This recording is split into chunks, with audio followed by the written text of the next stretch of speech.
Hello, everyone, and welcome to episode 57 of ThROH The Years, the podcast that reviews Ring of Honor show by show from the beginning. My name is Trevor Dame, and I am joined, as always, by my co-host, Matt Feuerstein. Matt, we haven't done the show in a month, and, things kind of happened the last month. Maybe there's a reason we took a whole month off, Yeah, I didn't even realize it's been that long, man. I mean, what was really going on was we were preparing for a big battle on a 5-star match game. And that was the most important thing in either of our lives during that time. And now that it's over, and finally released, we're ready to be friends again. Yeah, so between the last episode and this one and this episode of ThROH The Years, we made another appearance, Matt and I, on Joe Gagney's show, the 5-star match game, along with our good friend Justin Shapiro.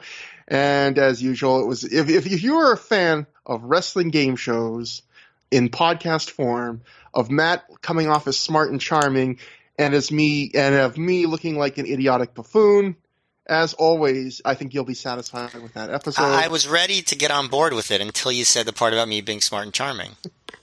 Oh, boo. Yeah, you're the only one who's allowed to be self-deprecating. Exactly.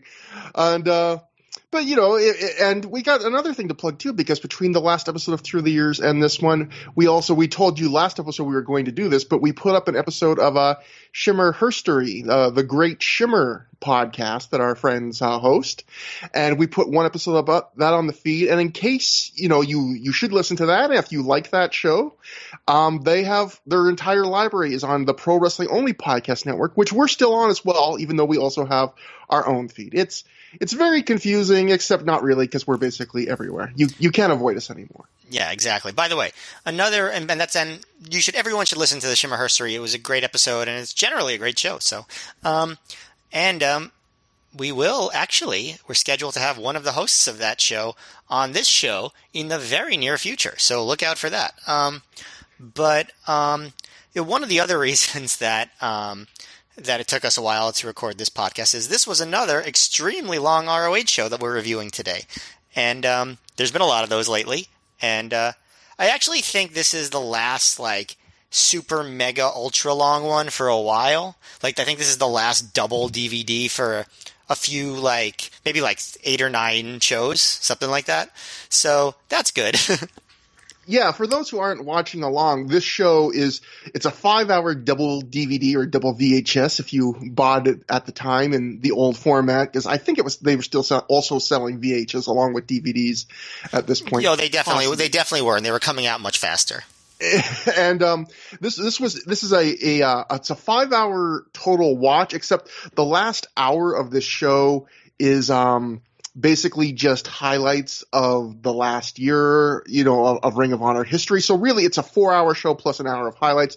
Although, according to a Dave Meltzer live report, the show was actually 5 hours long. And on top of that, which we'll get to in a couple minutes, there was a whole do or die afternoon card, which I have no idea how long that went. But let's say that went 2 hours. You potentially would have been in for a 7-hour night of entertainment if you bought tickets to both. And the show was so long. Dave actually kind of jokes about it at a couple points during the show. He kind of acknowledges how long the show is. I think when Ebestus and Billy Ken Kidd wrestles, he says something like, they were here around here, so we decided, this show didn't have enough matches on, and Dave's kind of being sarcastic at that point. Well, this is kind of the last of these they did a bunch of them in late 2004 and this, and then you don't really see too many shows quite like this for a while, where it's quite this long. Yeah, people would always complain about Ring of Honor shows being too long, but yeah, this is definitely for this era kind of a high point, I think, in that kind of excess.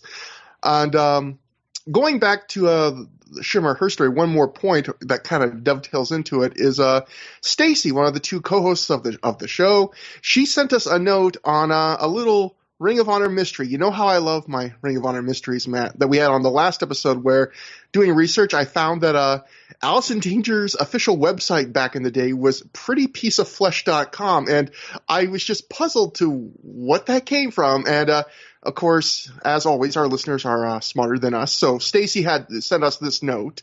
She wrote, quick note from the show on Danger making a website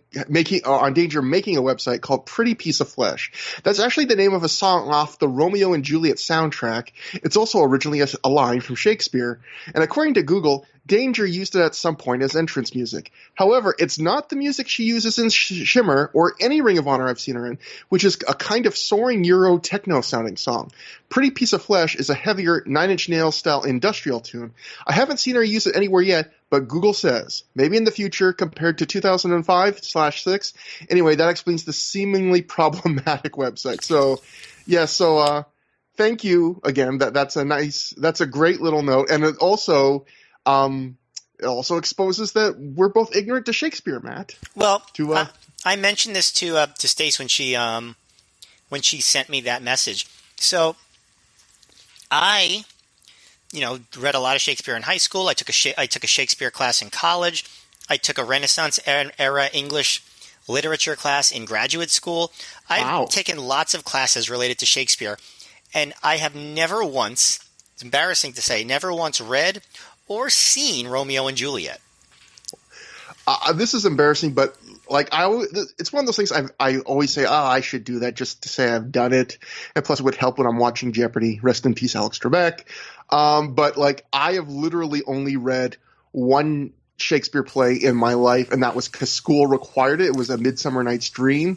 That's literally the only Shakespeare I've ever read, which is probably not even the best Shakespeare play to read, like Hamlet. And it's not as deep as some of the other ones, that's for sure. But it's good entertainment.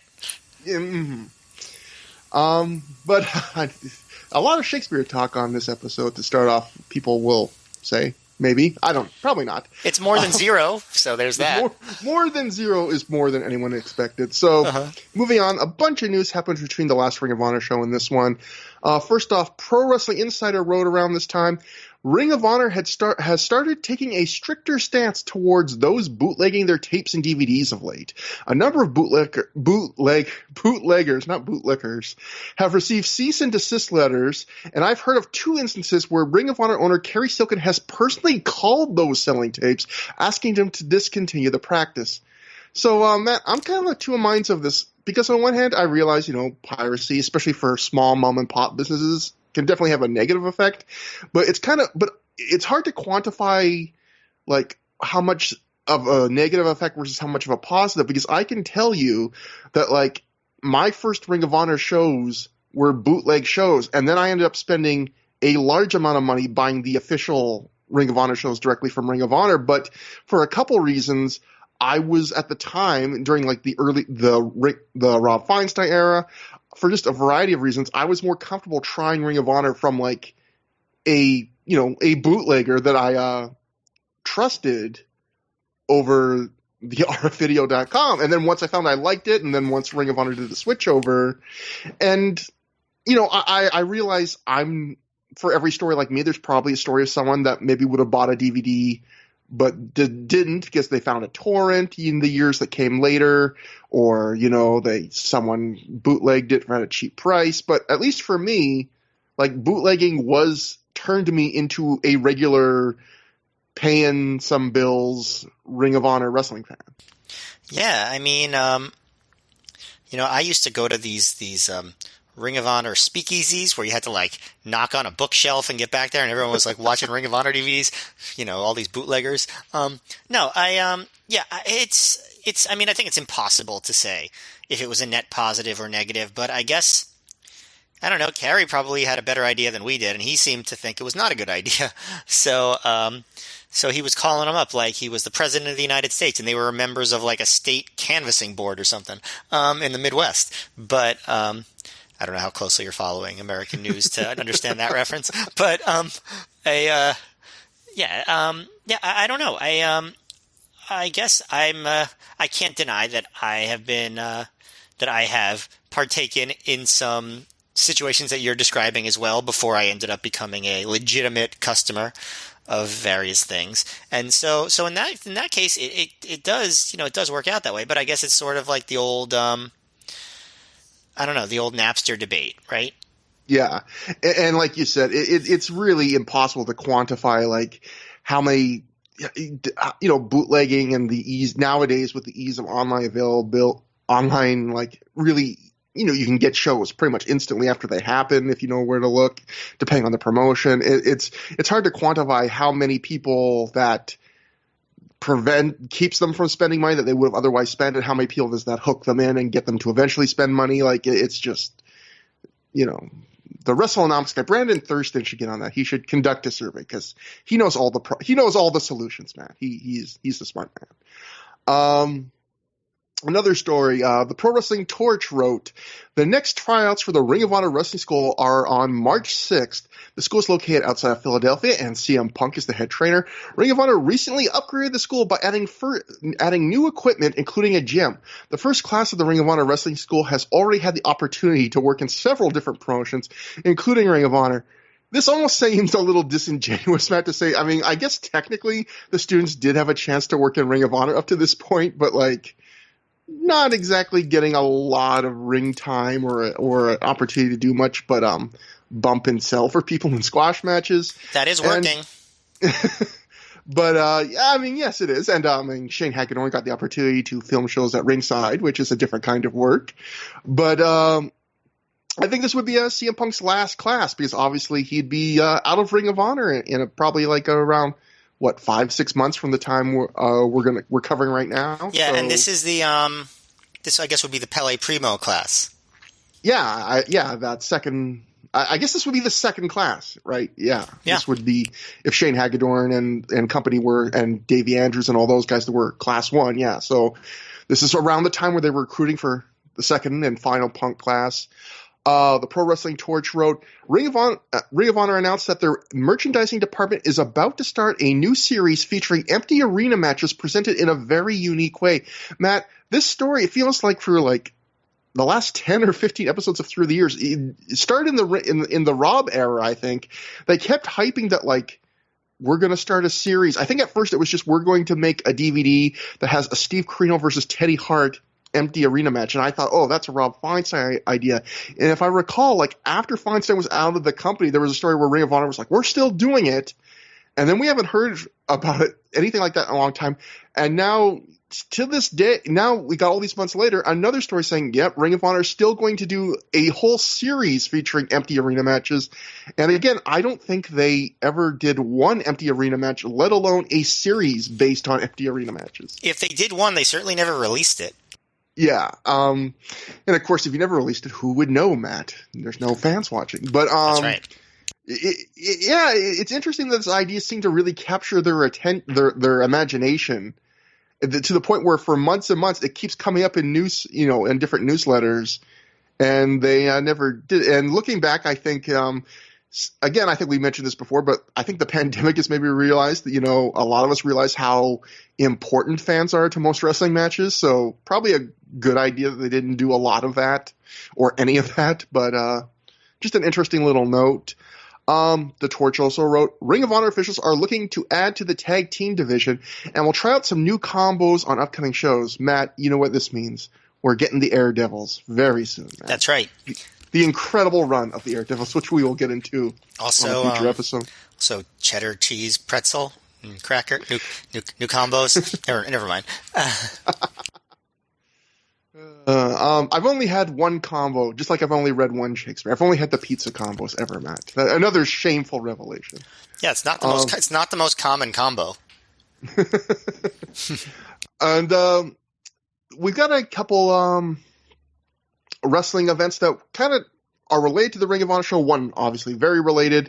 And these are our last little news bits. The first one was, this was not a Ring of Honor affiliated show, but I feel like this was one of the first, maybe not the first, but one of the early examples of Ring of Honor reaching such a cachet in the indie scene that other indies would make big super shows that were basically built around us booking a lot of Ring of Honor talent to come in and wrestle our local guys. So this was a big Montreal wrestling super show that happened at this time. And this isn't every match, but this is just the big Ring of Honor kind of featured matches that happened.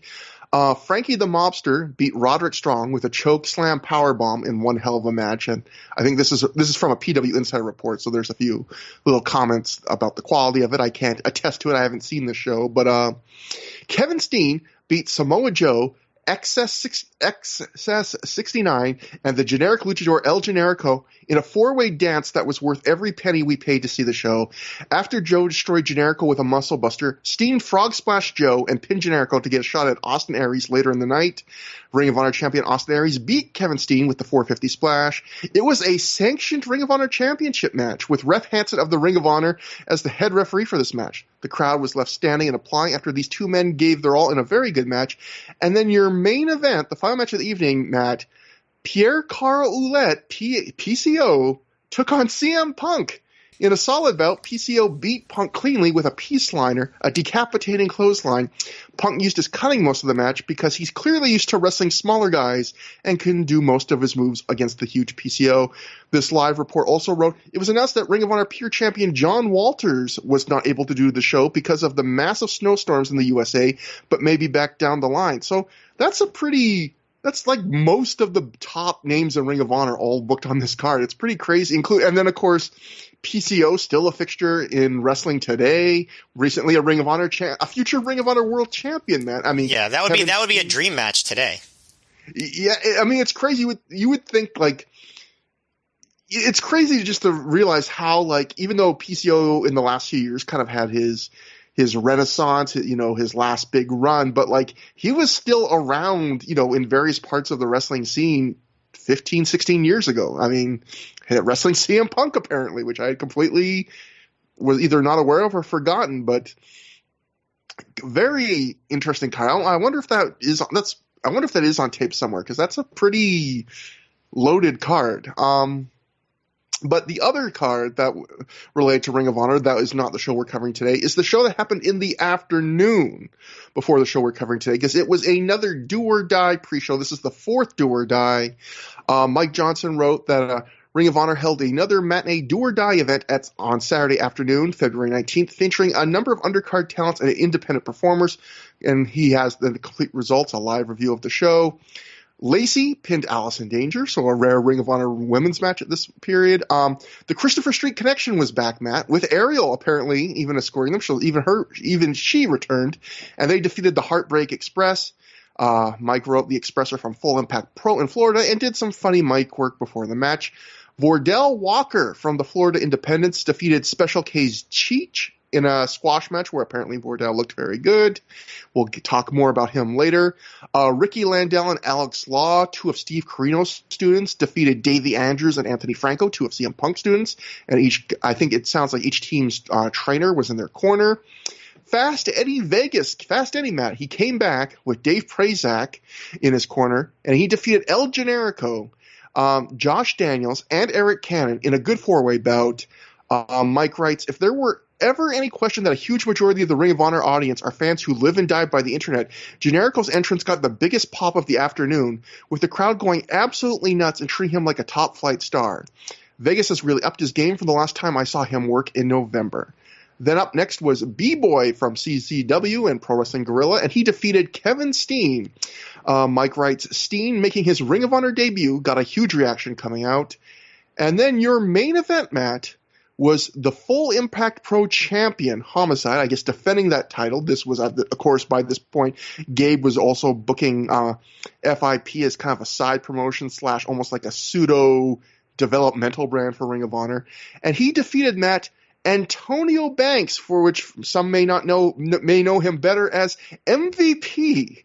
And Mike wrote, Banks has a good look. He cut a promo before the match and seemed a little nervous. CM Punk attacked Homicide and stole the FIP belt after the bell, which was missed by most of the crowd as they headed out the door. So I think Meltzer wrote that the crowd looked to be 350 people, and it only cost $5 a ticket to see that kind of card. So Matt, this was in fact Kevin Steen's first ever match in Ring of Honor, and this was El Generico's second match in Ring of Honor. His first would have been, of course, as the Weapon of Mass Destruction. Yeah, his first match as El Generico. Yes, exactly, and this might be the most star-studded do or die they've had. I mean, yeah, it's a good group of guys there that they got in that card. It was probably a pretty good show. And the Pro Wrestling Torch wrote about the Do or Die show. Ring of Honor management came away impressed with Kevin Steen, El Generico, and Vordell Walker after seeing their performances on the February 19th Do or Die 4 event, the afternoon show in Elizabeth, New Jersey.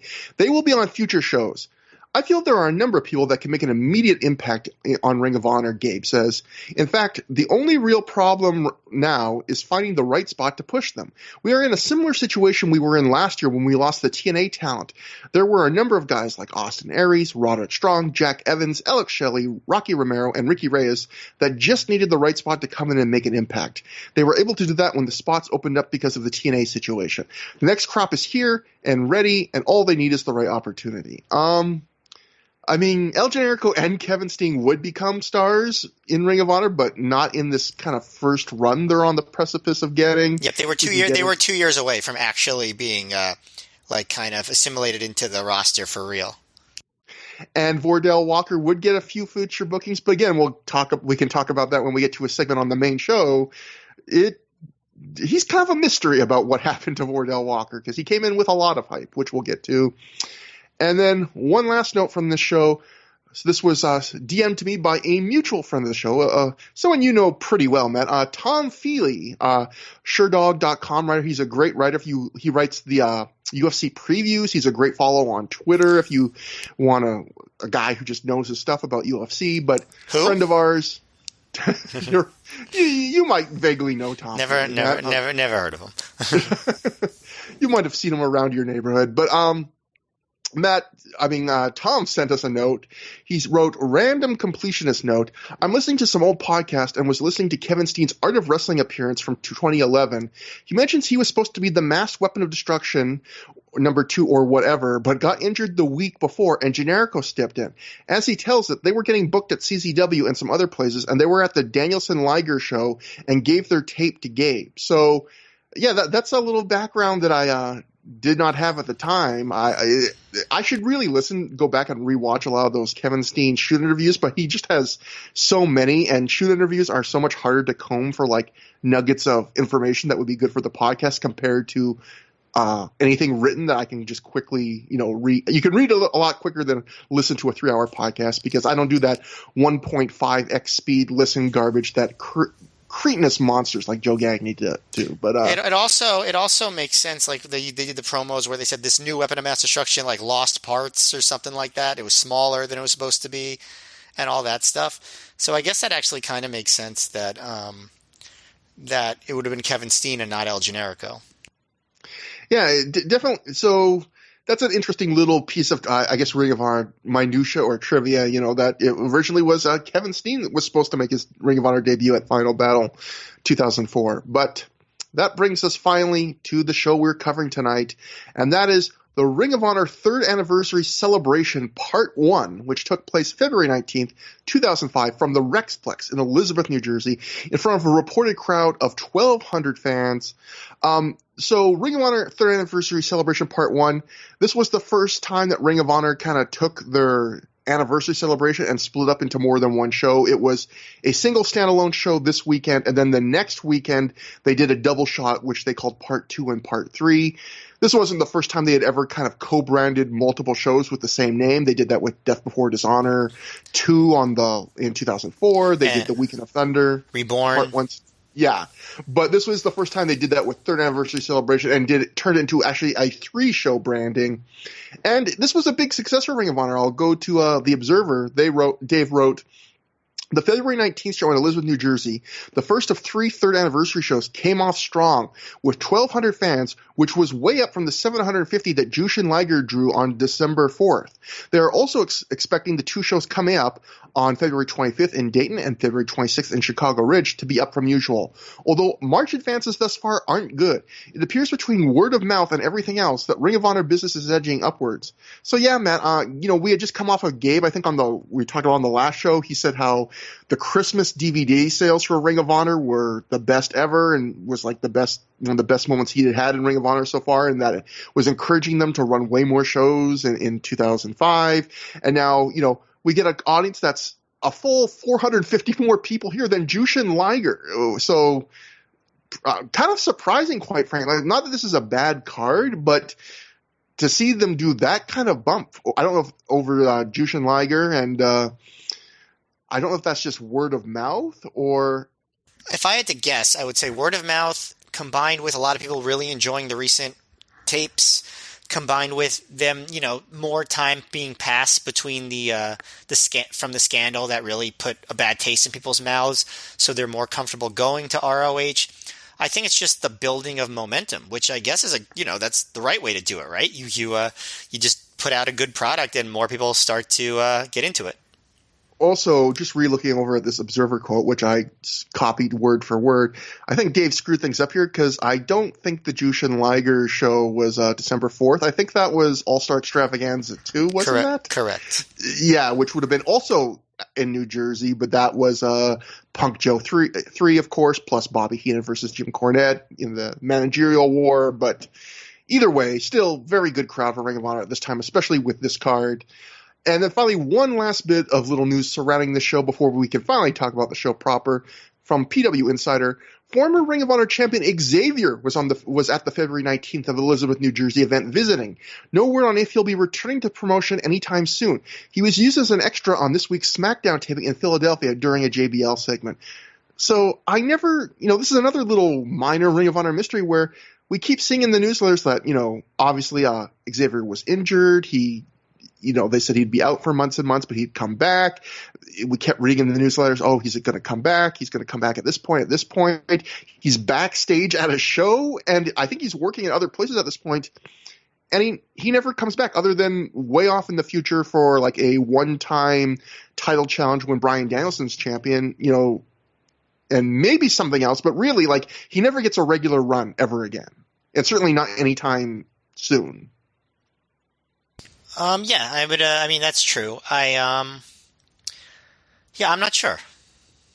Yeah, it's just a weird little thing, Maybe someone, just like the great Pretty Piece of Flesh mystery was solved for us, maybe someone listening can solve the. And as always, we'll give our contact info at the end of the episode. But if you have an answer to this incredible ROH Unsolved Mystery, by Unsolved Mystery, I mean just something I don't happen to know, because clearly if I don't know it, it's a mystery.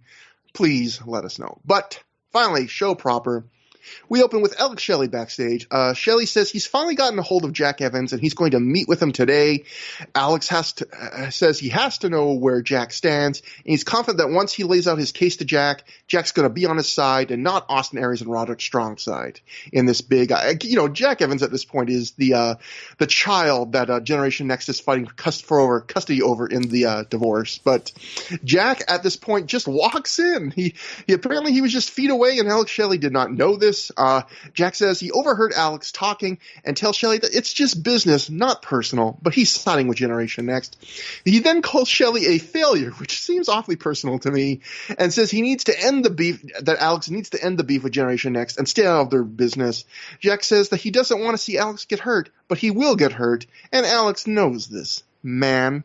So yeah, just a very quick, they didn't tease this out for months and months. Whose side is Jack Evans on? This is a very quick end to that little question. Yeah, I was going to say, it's fine, but they definitely could have gotten more legs out of that one. But I guess that's just not what they were going for. Yeah, and next up we get go somewhere else backstage where CM Punk finds Steve Corino. Punk asks Steve how his hand is. It's all taped up. Corino says it's broken. Punk is grinning. Corino is very grumpy, and Corino wants to know why is Punk so happy right now. Punk says he just had the best workout at the Rexplex gym, and actually he's happy because it's Ring of Honor's 3rd anniversary, and he's wrestling Spanky tonight. And he points out that they've never wrestled each other, so that they're in a singles match before. I guess they've done some tag work maybe in 0-1. He says they're both excited about getting to wrestle each other tonight. Punk asks why Corino is in such a bad mood. Steve says his hand is broken, and he says it happened doing a top rope move of all things in Japan.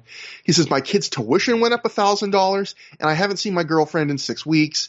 Corino says he came back to Ring of Honor to help Punk with Generation Next, and now some kid is trying to make his name off Corino's name. Corino says that's what he was doing 5 years ago, making his name off young punks.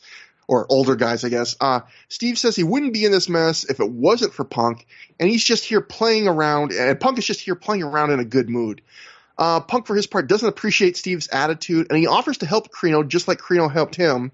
Steve instead just vents some more about his Ring of Honor career and leaves, telling Punk, "I'll see you out there."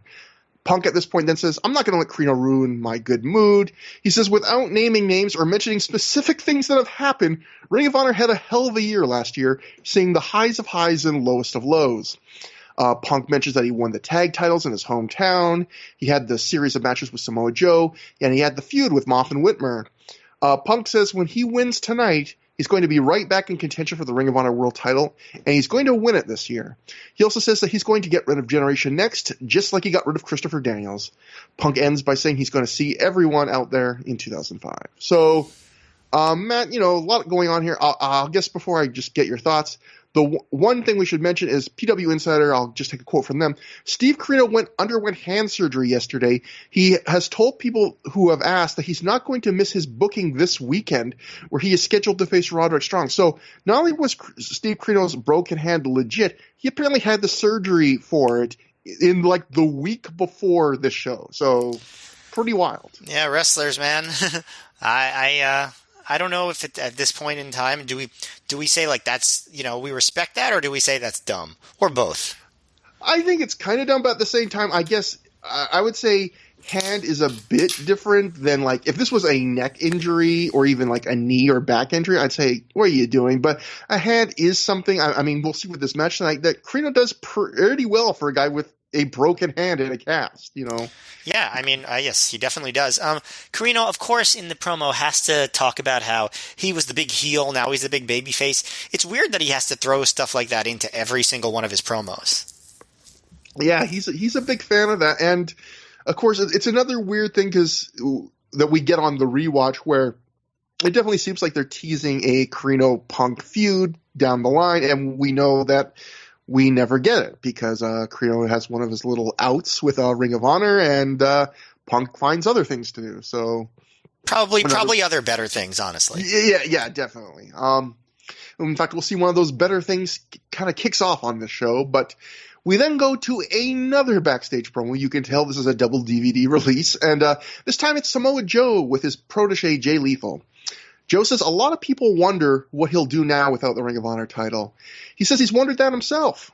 Joe then says there's one characteristic that separates the good men from the great men, and that's ambition. And Joe says, my new ambition is to become the first ever Ring of Honor Triple Crown champion. By what he means by that is he's going to be the first person to ever hold the world title, the pure title, and the tag titles. Joe tells us that some people said that the Ring of Honor world title didn't mean much when he won it, but he says it meant the world by the time he let it go. Joe says the same thing could be said for the pure and tag titles when he gets his hands on them. But tonight, those plans are on hold as he takes care of Mick Foley, tearing through his mystery opponent and finding out who was the person that handed Mick the chair he used to attack Joe at the last show. Tonight, Joe says, Mick will realize why he'll never step in the ring with Joe. Joe then transitions to saying that tonight is also a time to celebrate because Jay Lethal gets a crack at the pure title. Joe tells Jay to just remember that after he wins the pure title tonight, he's got to deal with Joe next. The two slap hands, and then Jay turns to the camera, Matt, and gives, I know a line you like, the immortal line. Matt, do you want to give it? Oh, man, you put me on the spot as an actor here. Because, Jay really... he was like he was in Romeo and Juliet when he was given this line. Like that's how much he acted this line. But he said, first of all, he said, thanks, Joe. What better way to show my appreciation? Because tonight is the night I've been waiting for. Now, if we had done this as a video podcast, I could flex my muscle and just kind of go into freeze frame mode for a few seconds because that's what Jay Lethal did. This is one of the great moments in ROH promo history. Jay Lethal would become a good promo. I would not have thought it was possible at this point, but he did become a good promo. Actually, it didn't even take that long. He just had to find his inner machismo, and he became a good promo, and he still is. So hey, good for Jay Lethal, but man, not good, not good, yeah. But also great. Jay is kind of lucky that he did this in 2004, not 2020, because this is definitely the kind of thing that would have became like a meme for years in the age of social media. Because you definitely got like joked around a bit and referenced on the message boards back then, just that one line. But if we had the days where things can be easily like gift and shared on Twitter, and used in a variety of different circumstances. Like, this probably would have haunted Jay a lot more than it actually did. And actually, when ROH made a roster video later that year where they showed all the different like stars of ROH, this was the clip they used for Jay Lethal. So I think people in the company like definitely got a kick out of this too. And I'm sure Jay Lethal did as well. So I don't think he'd be offended by us making fun of it. But I also don't know him. Maybe he would be. Maybe he's real mad about it. Just seething. Yeah. But I did like that Joe finally got a chance to cut a post-title loss promo with like a mission statement. It is kind of funny that he wants to win the Pure title, which he thought was like the most biggest joke of a title in the world for like the past year. Yeah, and it's funny, Matt, you mentioned that our last episode kind of felt like a season premiere for us, like it always does when we start covering a new year of Ring of Honor. You know, we just launched 2005. And I felt in a few ways this show kind of felt like the season premiere for Ring of Honor, even though technically it was the second show of the year. Even like just stuff like that where, you know, last show, Joe had his confrontation with Foley and he wrestled Nigel McGuinness, but this is the show where he actually kind of lays out like, this is my goal now that I'm not world champion anymore. I'm gonna win these other two titles. And another way this show felt kind of like the season premiere is actually the very next segment, which is at this point we cut to the ring as the whole Ring of Honor roster makes its way down to the ring in front of the fans to start the show. Bobby Cruz welcomes the crowd and says Ring of Honor is beginning their 2-week third anniversary. He then hands the mic to CM Punk, who gets his usual New Jersey mix of boos and cheers. Even when Punk is a babyface in New Jersey, half the crowd hates him. Punk repeats his points from his backstage promo about 2004 Ring of Honor featuring the promotion's highest highs and lowest lows.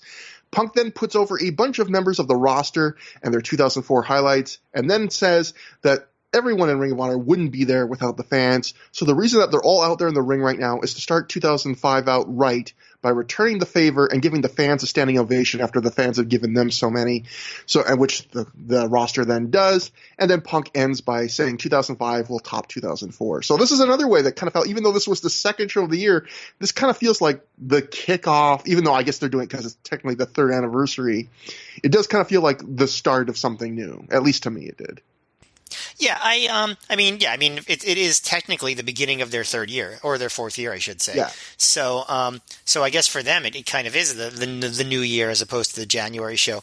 Yeah, that was a nice moment though.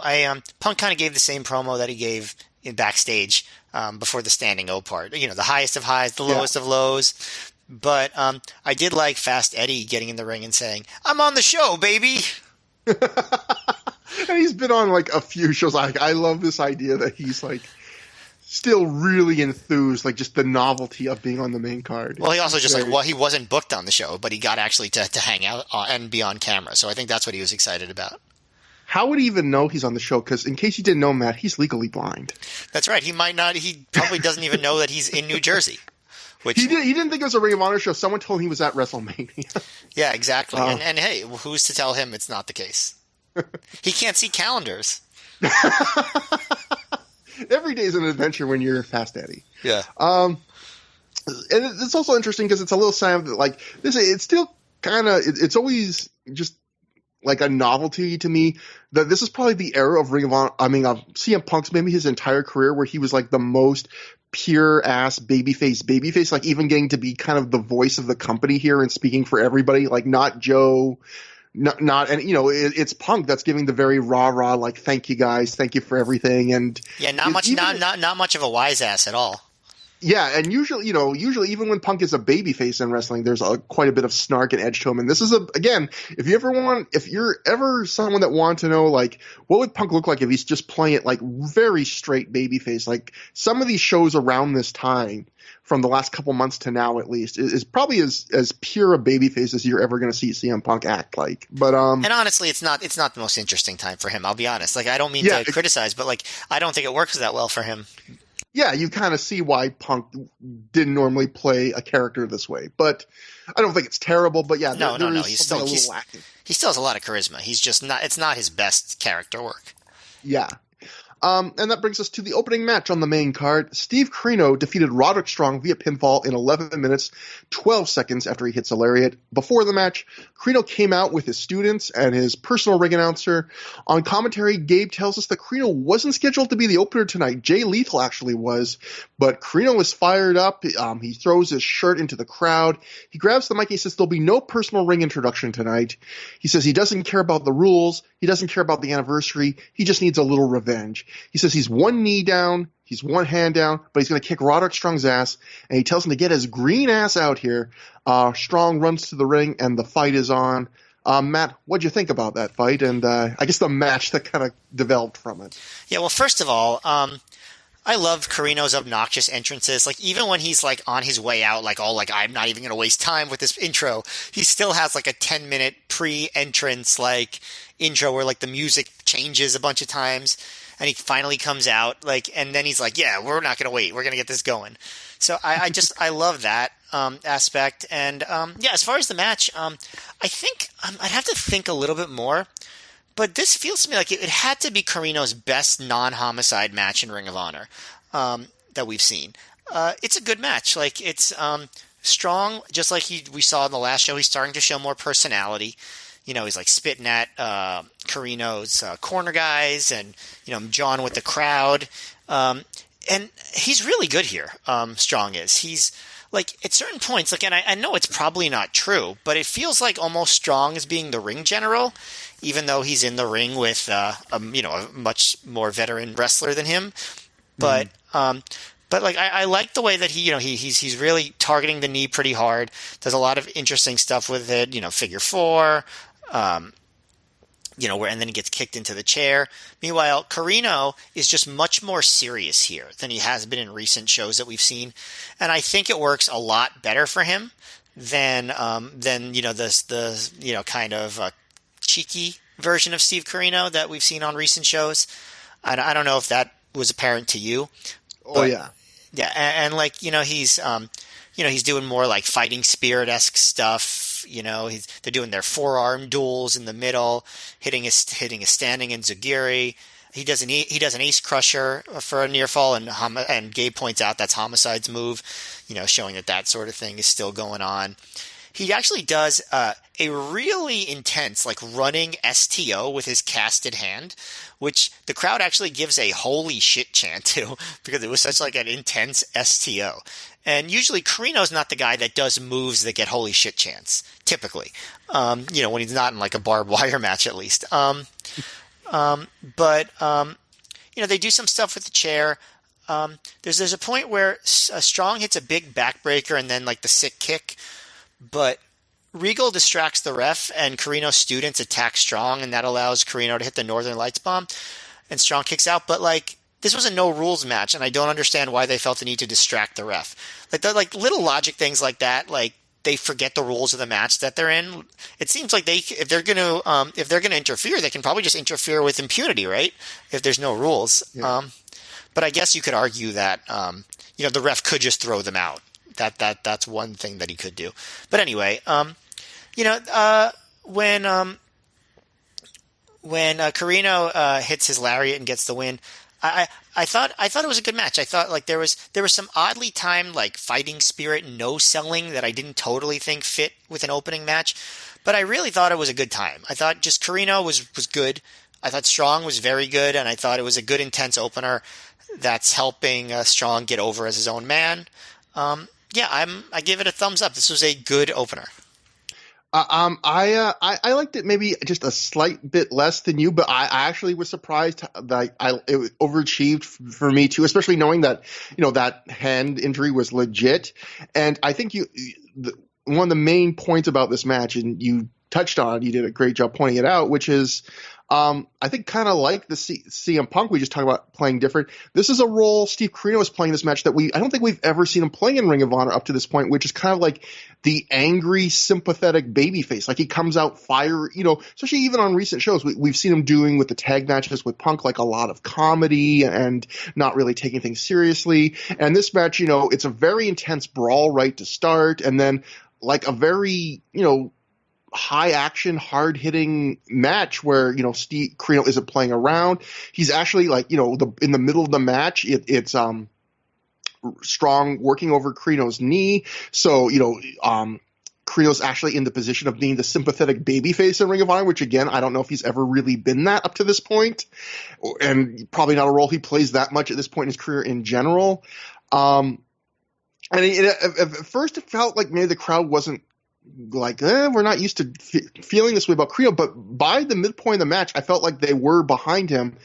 And that brings me to kind of like one of my two kind of little quibbles with this match, which is not what the work in the match, but the thing you mentioned, which was the interference. And you mentioned Regal, which for people that maybe don't have the context, it's Regal was the last name of Steve Carino's replacement personal ring announcer after Bobby Cruz. It's not William Regal was not there, just in case anyone doesn't have that context wondering Regal. Yeah, but, sorry about that. By the way, he was a replacement ring announcer, but he was not a replacement level ring announcer. It's good stuff from that guy. No, and I don't think you did anything wrong. I'm always I always have to think, does everyone that listens to the show watch every show? Because I got a tweet the other day, Matt, from someone that's watching the shows for the first time, and they're all the Ring of Honor shows, and they're listening to each of our episodes after they watch the show, and they were they didn't want us to change it, but they were kind of like a minor thing. I actually got spoiled on Ring of Honor because of your podcast. I'm like, that is something I never thought would happen, Matt, that we would be spoiling 16, 17-year-old wrestling shows for somebody, but apparently that's something we have the power to do, Matt. Yes, and I apologize for that, and I know that from now on, I think we're going to try to do these shows without actually saying what happened. No, I'm just kidding. But seriously, I'm not nothing, no shade at all at that person. It's really amazing that people actually listen to us at all, and it's always an honor to hear from a listener of any stripe. So, thank you, I guess is all I can say. That person's been very kind, but that's why the only reason I get kind of I feel like I go out of my way sometimes to reference things that probably most of our listeners will go, yeah, we know what we're talking about. We watch the show. We remember the show just in case. Because who knows? Maybe, Matt, maybe in 2050, someone will be discovering Ring of Honor, in the war-torn world of the future and discovering this podcast, and they'll have no context. But anyway, flaw of the match. I felt like this match was, Carino was the face, and I feel like they worked hard to get Carino to be seen as the face. And then in the middle of the match, Carino's corner distracts the ref. And then it's such a weird moment where, he's the baby face, and Roderick Strong, even though he's in Generation X, Jack Evans and Austin Aries do not come to the ring with him. He's completely alone as the heel. And the babyface has an entourage that's interfering on his behalf. And it gets to this point where, I guess, maybe you could find a way to explain it. Say, Steve Carino's the kind of character that even when he's a face, he cheats. Or, Roderick Strong sneak attacked him on the last show, so he's in his rights to do whatever it takes. But it just felt weird. And, it gets boos from the crowd that had started cheering Carino. And then right after that, Carino hits his Northern Lights bomb finisher and Strong kicks out. And Strong gets a big babyface pop for that. So I feel like they had kind of flipped the script of what the intended story of the match was. And I probably have a way to at least justify that in my mind anyway. There are hoops you can jump through, but I do think you kind of have to do a little bit of mental gymnastics to get there. I just felt it kind of was going against what I felt like the desired reaction of the match was. But I suppose it didn't bother me that much. I think it was more of a way to because really Roderick Strong was the guy they were planning for the future, right? So he was losing this match. So they wanted to keep him strong. And it's not like Generation Next were going to be heels for long. Yeah. No, you have a point there. And my only other little quibble with this match was that the announcers try to hype that because Carino said he doesn't care about rules tonight, this is going to be a no rules match. And like you said, one, they distracted the ref to do the interference, and two, apart from I think one spot where a chair gets wedged between turnbuckles and a guy gets thrown into it, there is nothing in this match that you couldn't have done without, like, in a regular match. Like, it feels weird that they even kind of stress that, I guess this is a no impromptu, like, no DQ match, because it was basically just a good, intense, regular wrestling match. So and as we know, in ROH, people just use chairs at random, and usually nothing happens because of it. Yeah, exactly. So, that was a little weird too, but for the most part, again, the work in the match was good. It was, I think, probably one of Carino's better non-homicide performances, and he did it with a broken hand. Although, one other little thing. I don't even know if this is a negative, but this is one of those weird things that happens in wrestling where I don't know if Steve Carino had a legit knee injury or not, but obviously they worked it into a storyline on the last show where Roderick Strong attacked him and whipped his knee into the barricade during Carino's match. And so Strong spends this match working it over, pulling off his knee brace and stuff. But it's always funny. It's one of those things that's like a weird wrestling thing where a wrestler has like a clear, legit injury, but the wrestler works over like a not clear, probably fake injury because, like, Strong never touches the giant broken hand that has a cast on it, but works very diligently on this knee. But obviously, that's just one of those weird quirks of wrestling that has to happen. But yeah, no, that's a good point. It was something that I was thinking of that I neglected to mention. Yeah, it is weird, like, because obviously, if somebody had a worked hand injury, the guy would be like trying to rip off the cast, Yeah, and instead here he completely ignores the hand, but still, again, these are just like, this should show you that this match is fairly good when, like, these are like the minor things I could nitpick out. And again, it's an interesting match if you were watching along every show with us, because it's kind of a different side of Carino that you don't see in Ring of Honor. So after the match, Steve gets on the mic and he says 6 years ago he made a career out of beating up old guys, and now he guesses he is one. He says, "I'm beat up, I'm always disabled, but I'm smart." Carino says, "Strong might be part of Generation Next, but everyone here has a lot of respect for Strong, and so does Carino." Steve then offers a handshake that Roderick Strong rejects, which gets a bunch of boos and a few claps from the crowd. And so, Matt, do you want to guess how old Steve Carino was at the time of this promo where he calls himself a broken down old man? Oh man, I knew when we were first talking about Carino and ROH, I looked up his age, so I'm going to give a quick guess of 31. You're almost there. He's 32. He's only 32 years old. Steve Carino was considered like, and some of the other wrestlers would sometimes joke, like he was considered like an old man and like a cagey veteran. He's talking about how, like, I'm breaking down at the age of 32. Matt, we are both older than that right now, sadly. Oh yes, I am significantly older than that. Like Roman Reigns is older than that right now, and no one's like, "Oh, that guy, it's over." Like Kenny Omega is 37. I mean, he's 5 years older than Carino was at this point, when Carino's like, it's winding down. Well, it just goes to show how young ROH's roster was at that time too. Like they had a lot of guys that were in their early 20s. Bryan Danielson was still he wasn't even 25 yet, right? And I think he was only like 23 at this point. Like that's like the guys were so young. I'm thinking Samoa Joe is probably only like 2 or 3 years older than that, or at that point. Punk, I think, was probably only like 25, 26 at this point too. Like the ROH top stars were just young. I think I don't know. They had a lot of young guys. So 32 was significantly older and more experienced than a lot of them. When Daniels was in the early days of ROH, when he was considered like the old veteran guy, he was also just like in his early 30s, right? Yeah, and wrestlers, I think I've mentioned this in the past, but like a lot of the guys like Punk and Joe, his friends, like lovingly on shoot interview stuff, would call him OMD, Old Man Daniels, when he's probably, again, in his early 30s at this point. But that was an old man in early 2000s U.S. indie wrestling. Well, yeah, I mean, I guess probably it's true for anybody. Like when you are in your early 20s, any age that has a 3 in it, in the tens place seems really old, right? I remember when I was like 23 and I was like, oh my God, what am I doing with my life? It's over, and now I look back and I'm like, what is wrong with me? But, I mean, hopefully, when I'm like 50, I'll look back at my mid 30s and think the same thing about that. But Probably not. Yeah.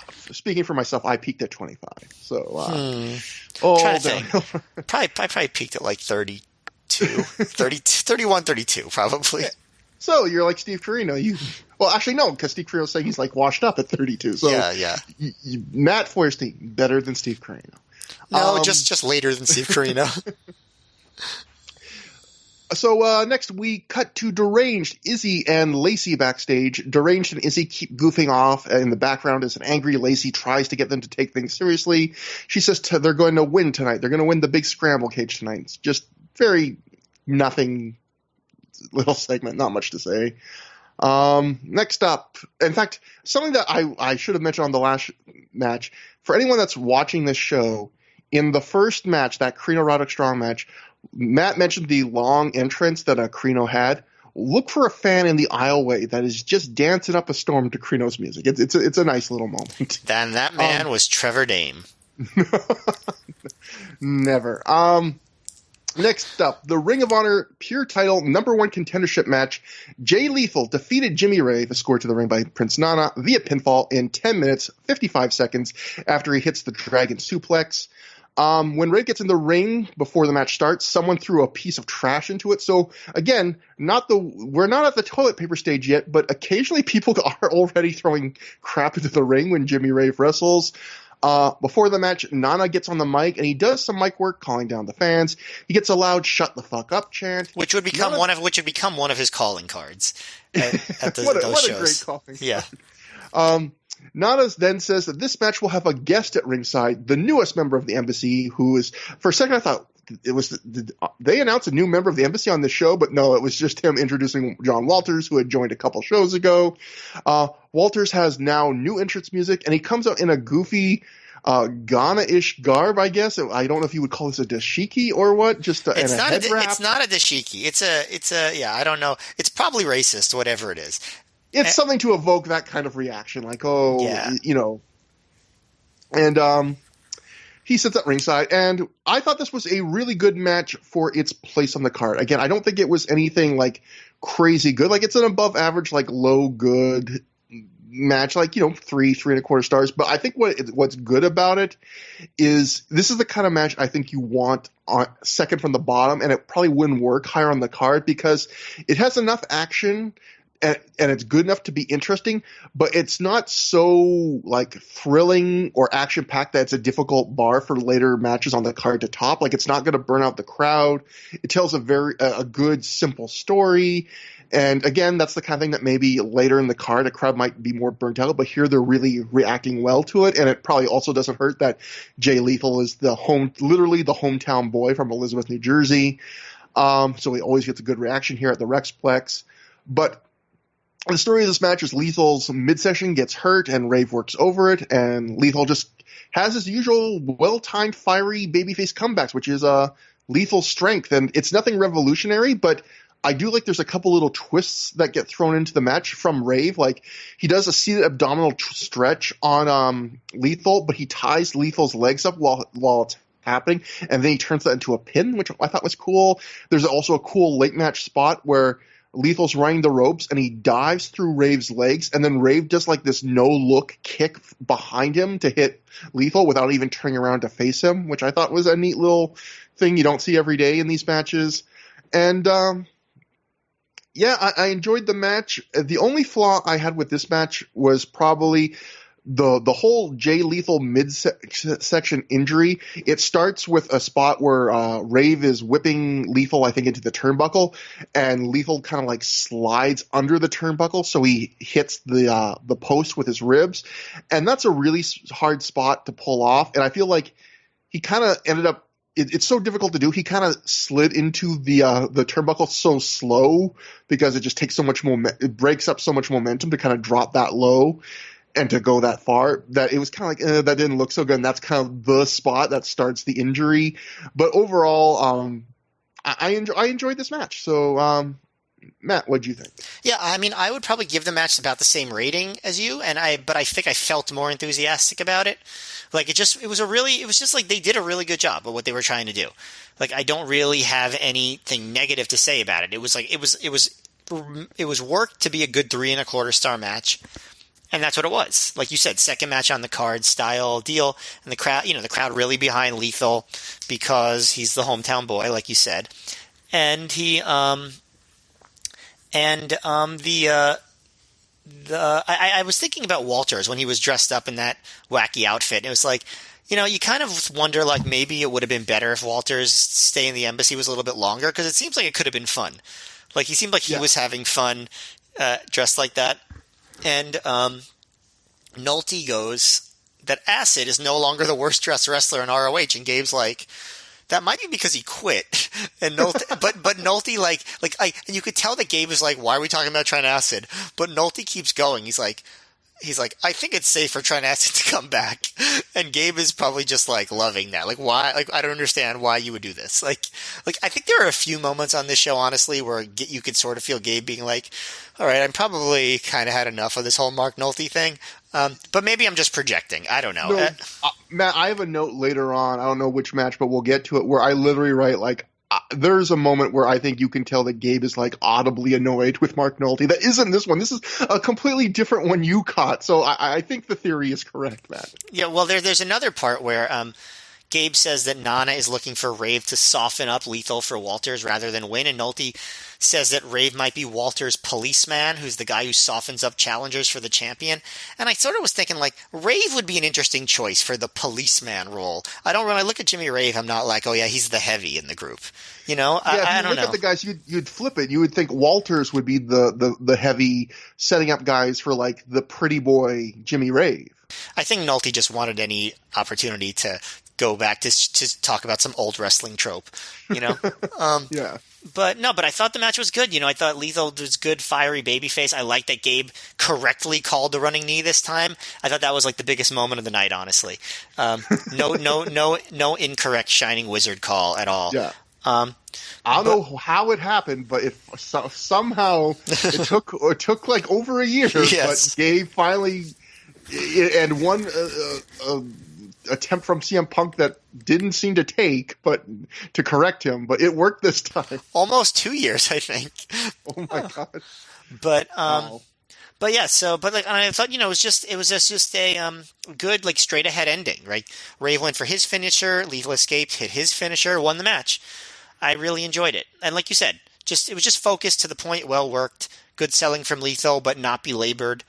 Tonight was the night he was waiting for, so it worked. It worked out. I guess the other thing we should mention, and I think we've talked about this before, like, one interesting thing about the Embassy is it feels like almost every show they were, like, tweaking or adding a new element to the whole act as a whole. And here, obviously, you get the Walters thing, which I agree with you. Like, I think Walters is kind of like the fish out of water guy, like the guy who's like Ray fits into the Embassy as a glove. Like, he just looks the kind of the pretty boy, pampered, like, crown jewel of the Embassy. But Walters, the fun is this idea of you taking this very stern, serious guy and making him like the most ridiculous aspects that this gimmick can offer, this stable. And yeah, I would have liked to see more of that too. But the thing they tweaked for this show is the Outcast Killers now come out in dress shirts and pants instead of their wrestling gear when they do spray the aerosol. So again, just interesting, like little stuff like that. Every show you can tell that someone's thinking about, like, we could try this, we could do this, where a lot of times something comes out and it's kind of fully formed the first or second show and people just go, this is what we're going to do, this is what works. And it feels like every show almost the Embassy's doing something just a little bit different. But after the match, the crowd chants for Lethal as the announcers try to sell this as the biggest win of Jay's career, which maybe I'm not sure. Maybe in Ring of Honor. Nana throws a tantrum. He tears off his jacket and he gets on the mic to call this match a travesty as the Outcast Killers help Rave to the back. Nana, while he's ranting and walking around the ring, slips on a streamer. He doesn't completely fall on his ass, but he definitely stumbles and he gets a few "you fucked up" chants. Nana then says he's spoken to his lawyers and John Walters can have his title defense with Lethal anytime he wants tonight. So Nana asks Walters, do you want the match now or do you want it later? Walters says some foreign words, which I wrote in my notes, presumably in Ghanese. But as soon as I wrote that, I said, Trevor, what the hell are you doing? And I looked it up on Wikipedia. Matt, Ghana's official language is English. Anyway. Also, man, I was going to mention this. Gabe at one point said, "Oh, Walter shouldn't have said that. He used the African word for now." And it's like, first of all, African is not a language. Afrikaans is. I don't know if I'm pronouncing that correctly, but I don't think that's spoken in Ghana either, or at least not primarily. Yeah.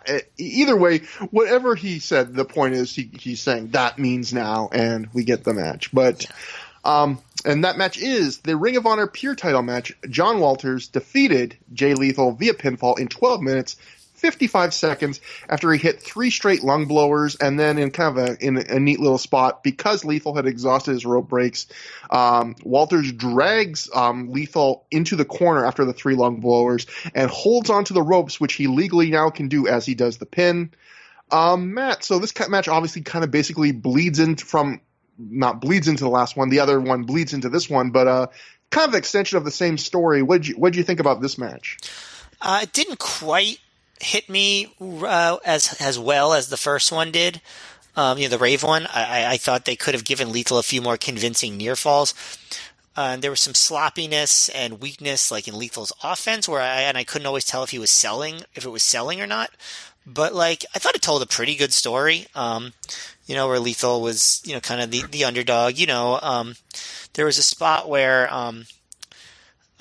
Walters goes for a backdrop where Lethal doesn't get any real elevation. It was like a bad botched backdrop, but the crowd, didn't give him didn't give them any grief for it. But I thought Walters, he took to the heel act pretty decently, considering I guess this was his first match as a heel in ROH. Like, he was being pretty ruthless, pretty dominant. He was trying personality-wise, but, he still didn't have a ton of personality at this point. But he was making an effort to work as a heel, and I appreciated that.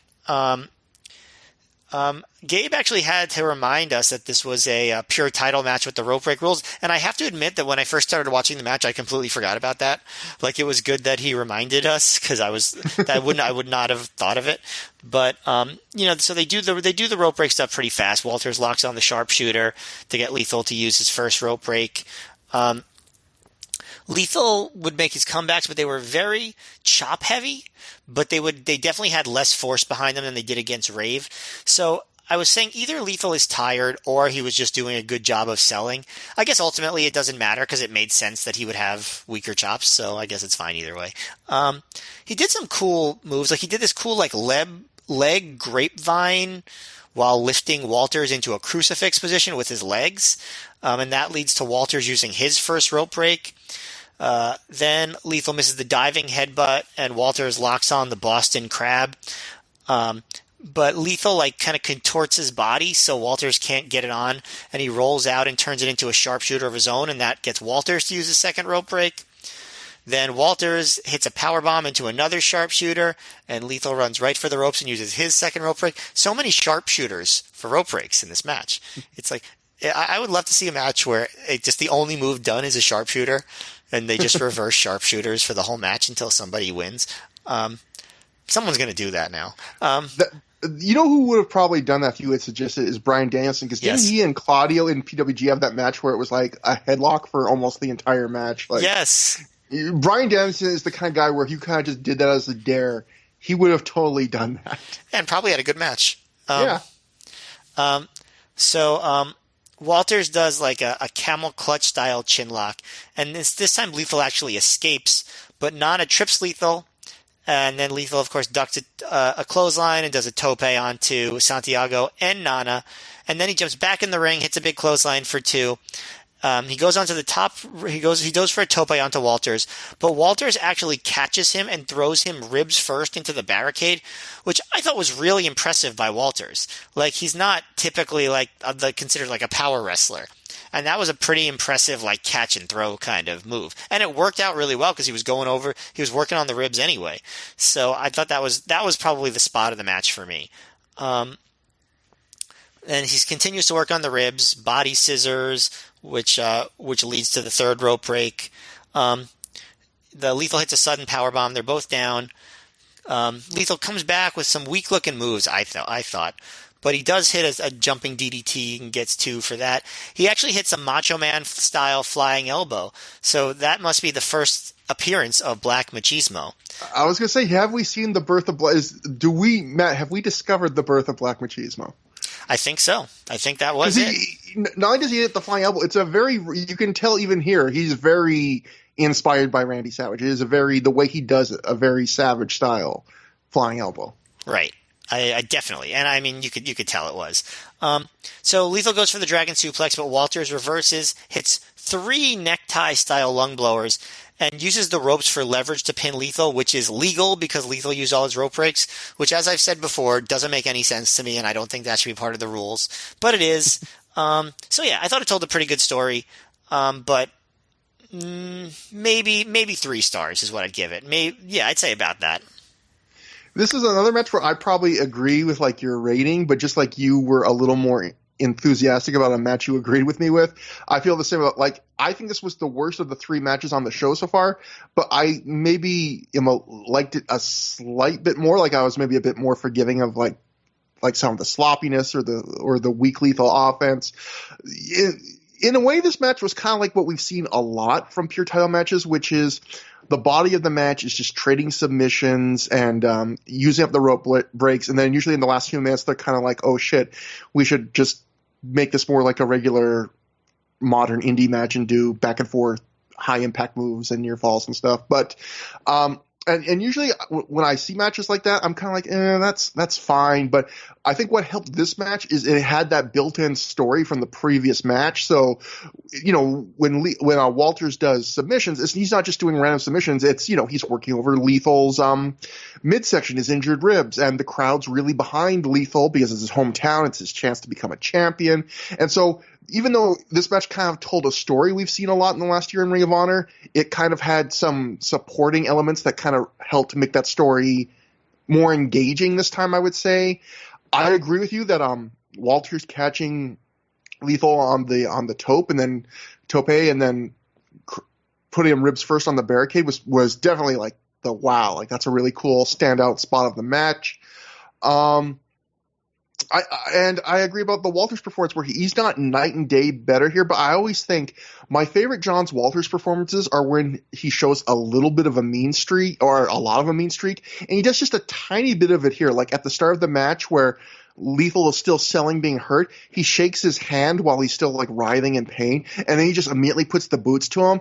And every time Walters does stuff like that, I always am like, I wish he would do just so much more of it, because I think that's usually where he really shines. And a lot of times he'll just show you like a little glimmer of being like snarky to the crowd or just being kind of a dick in the ring. And I feel like he's actually like way better when he does stuff like that. I'm just looking over my stuff. You touched on most things. I did think maybe this is the point where we should talk about. I thought this was the show, Matt. I think we talked about a little bit on the last show with It All Begins, but this was the show where it really came through. And I think from talking to you in the past, you agree with me. Mark Nolte has clearly regressed as a commentator by this point. Like, he started out fine, and he is actively a detriment to the shows now. Like, for some reason in the last 2 or 3 shows, but I especially noticed on this show, I don't know if you did, he is trying to sell so many moments where he raises his voice and gets really excited, but it's so fake sincere. Instead of doing it like once a show, it seems like he's now doing it in like once in like every other match. He's trying to be Jim Ross, and it just doesn't suit him at all. And I don't know if someone told him he needed to do that, or if he just decided that on his own, or he was reading online criticism. But like, that was not the thing. For all Mark Nolte's flaws that was not the thing he was missing. And in fact, it turns him from a tolerable middle of the road announcer to someone that's kind of actively annoying and at points takes me kind of out of matches for a second. I will say though, despite all of that, and despite I feel like this was probably the worst performance of his entire Ring of Honor career to this point, I do think this match was a high point for him where he had done some studying, or at least had someone give him some numbers, because he had all these facts like, Walters is on a 7-match singles win streak, which no one else in Ring of Honor has at this moment, and talking about, this is the first time ever in a pure title match that Walters used his second rope break before his opponent. And even I thought his best moment was when Lethal goes to the top rope and hits he goes for a flying move, and it's a flying move that actually misses at a different point in the match. And he had earlier gone to the top rope and hit a move in the Rave match, and Nolte actually goes, you know what the difference is, he tells Gabe, is this is his second match, so he's tired, and so he climbed the ropes slower, and that's why he missed the move this time. And it goes back to your point about you saying, I don't know if Lethal was selling, being injured more in the second match, or he was just legit tired. But that's the points where announcing can actually help a match, where you take something that's apparent to us, the fans, and you turn it into a story that makes sense rather than fighting against the match. That's an example of how, you can enhance the match, where who knows if Lethal meant that to be part of the story, but Nolte's explanation makes sense. And so you kind of just accept that's a cool little moment to take note of. But, so in further the quality of the match, we got that. There's a couple of things I want to talk about the booking. And, I guess the first one would just be, Matt, in a way, to me, this kind of felt like too soon for Jay Lethal to win a title in Ring of Honor, especially because, it wasn't too many shows ago we were talking about how Jay Lethal was getting almost no offense in some of his matches. But I kind of got the impression watching this match that maybe this was the night to put the title on him. Do you think that this would have been a good night? It felt like the crowd was very behind him. It's his hometown crowd. You had this whole built-in story of him overcoming the odds by having to wrestle 2 matches in a row. And instead, they kind of drag it out they try and get a little more juice out of this. Do you think this would have been the time in hindsight? I think I'm going to have to wait and see the match where he actually wins it to be able to say for sure. You know what I mean? If that match is a little bit flat, I would say that maybe this would have been the night, but I don't know. It's a very Paul Heyman thing to do, where it's you make you build the crowd up to really want it and don't give it to them, and that makes them want it more. Because this is the first match where he's really even had the opportunity, right? Yeah. Tonight was the night. Never mind. But just keep doing that. Yes. Do 10 more of those here. Okay. No, but legitimately. Thank you. But no, so I could see both sides. But if it turns out that when he finally wins it, it's a good moment, then I think that this was probably the right thing to do. Because it's not like anybody was saying, okay, now is the time we got. It's not like with Goldberg in WWE in 2003, where they had this Hell in a Cell match and they just sucked the wind out of everybody by having Triple H beat him, and then they finally had a singles match on the next show where the crowd didn't care nearly as much. Yeah. And, I don't think this is quite that. So I could see them holding off. But I guess, we'll see what happens at the show where he wins it. And the other thing I didn't really love about the booking is they really try, especially, mostly entirely on commentary, to get heat for Walters with the idea of, Walters is taking the easy way out. He's getting such an unfair advantage because he's not letting Lethal rest up. But to me, it felt kind of weird because, the stipulation for this match was Jay Lethal and Jimmy Rave had to wrestle, and then whoever won that match got a pure title match later in the night against John Walters, who didn't have to wrestle before his title defense tonight. So it's yes, it's true that by Walters insisting on the match being held immediately, he has an unfair advantage. But to me, he would have had an unfair advantage, even if Ring of Honor did exactly what, the promoters intended, which would have been Lethal wrestles a match, gets an hour and a half to rest, and then has to wrestle a fresh guy an hour and a half later. And to me, that kind of dulled, when they really, Gabe and Nolte are going, cheap way out, so unfair. It's he always had an advantage on this show, no matter what the way Ring of Honor booked it. Well, don't forget, this is exactly what they did with Paul London and Xavier at the first anniversary show, where they were oh, they're supposed to wrestle later. Oh no, they're wrestling now. So it's in ROH canon already that this is a thing that they do for Outrage. Yeah, it's I completely forgot about that. You're right. That is like a little repeated trope there. That's interesting. We go backstage where Allison Danger, no longer in the evening gown of recent shows, but instead standard street clothes, although she will be back in the evening gown later. She leaves the bathroom that Homicide and Julius Smokes are in. I think she flashes a smile to the camera. I think she might wipe her mouth subtly, so maybe, oral. Keep that. I didn't even pick up on that. Man, ROH, what are you doing? If you're making a through the year soundboard, you have permission to use me saying "ooh" oral as a drop. But Well, I'm glad it wasn't me. exactly. Smokes and Homicide are seemingly discussing how to cut open a cigar for a blunt. At least that's what I got from the conversation in progress. Gabe tells him from behind the camera he needs a promo from them. Homicide gives a very quick, very insubstantial promo where he basically just calls Bryan Danielson Opie and says he's going to knock him out tonight in a Tate Fist match. I just wrote in my notes, Matt, this wasn't much. Do you have any impressions about this promo? No, just calling Bryan Danielson Opie. I like that. He is kind of Ron Howard-esque, isn't he? Yeah, I like just imagining Homicide being a big Andy Griffith Show fan, like watching reruns on TBS.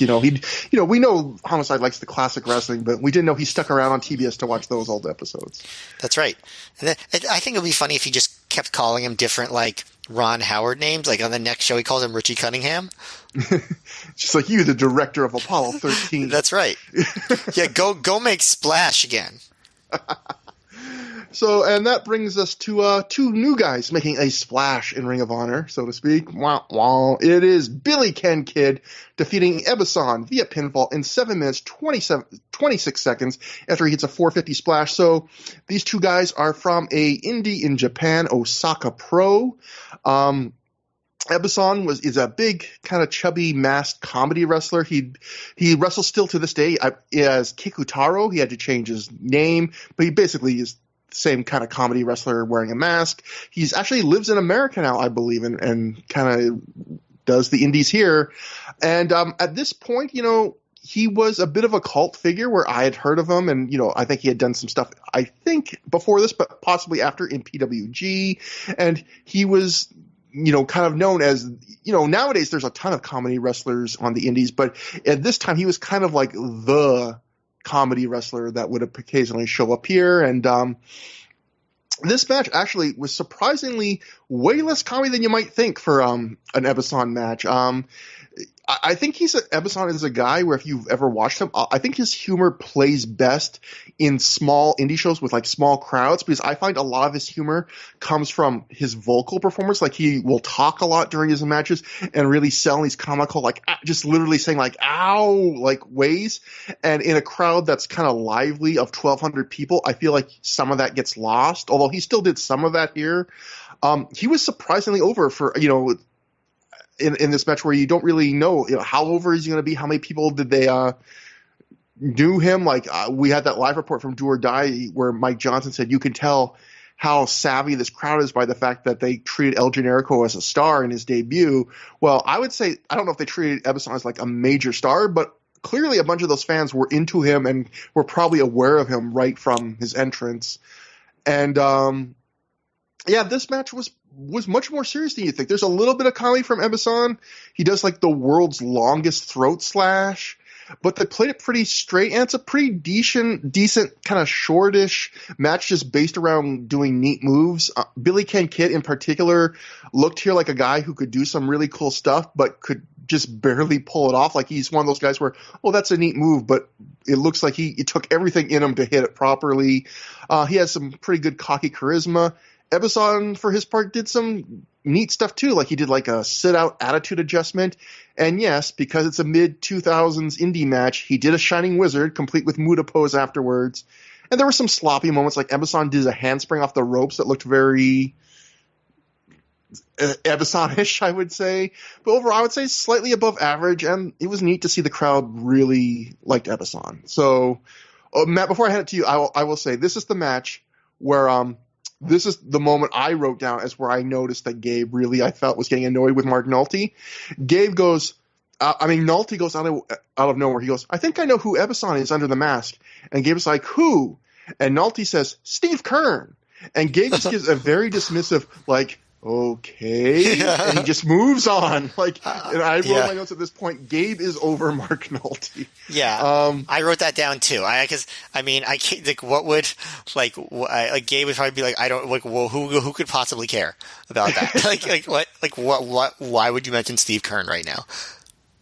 At another point, Nolte calls Ebestus one of the most popular figures in Japanese wrestling, and Gabe immediately responds by calling him a cult figure, which is completely contradicting Mark while also being true, because I can tell you Osaka Pro was not a large promotion at any time, and so saying that he was one of the most popular figures in Japanese wrestling, Nolte at this point I think was just throwing shit against the wall at this point in his run. But Matt, what did you think about this whole thing? Yeah, I probably liked it a little bit less than you.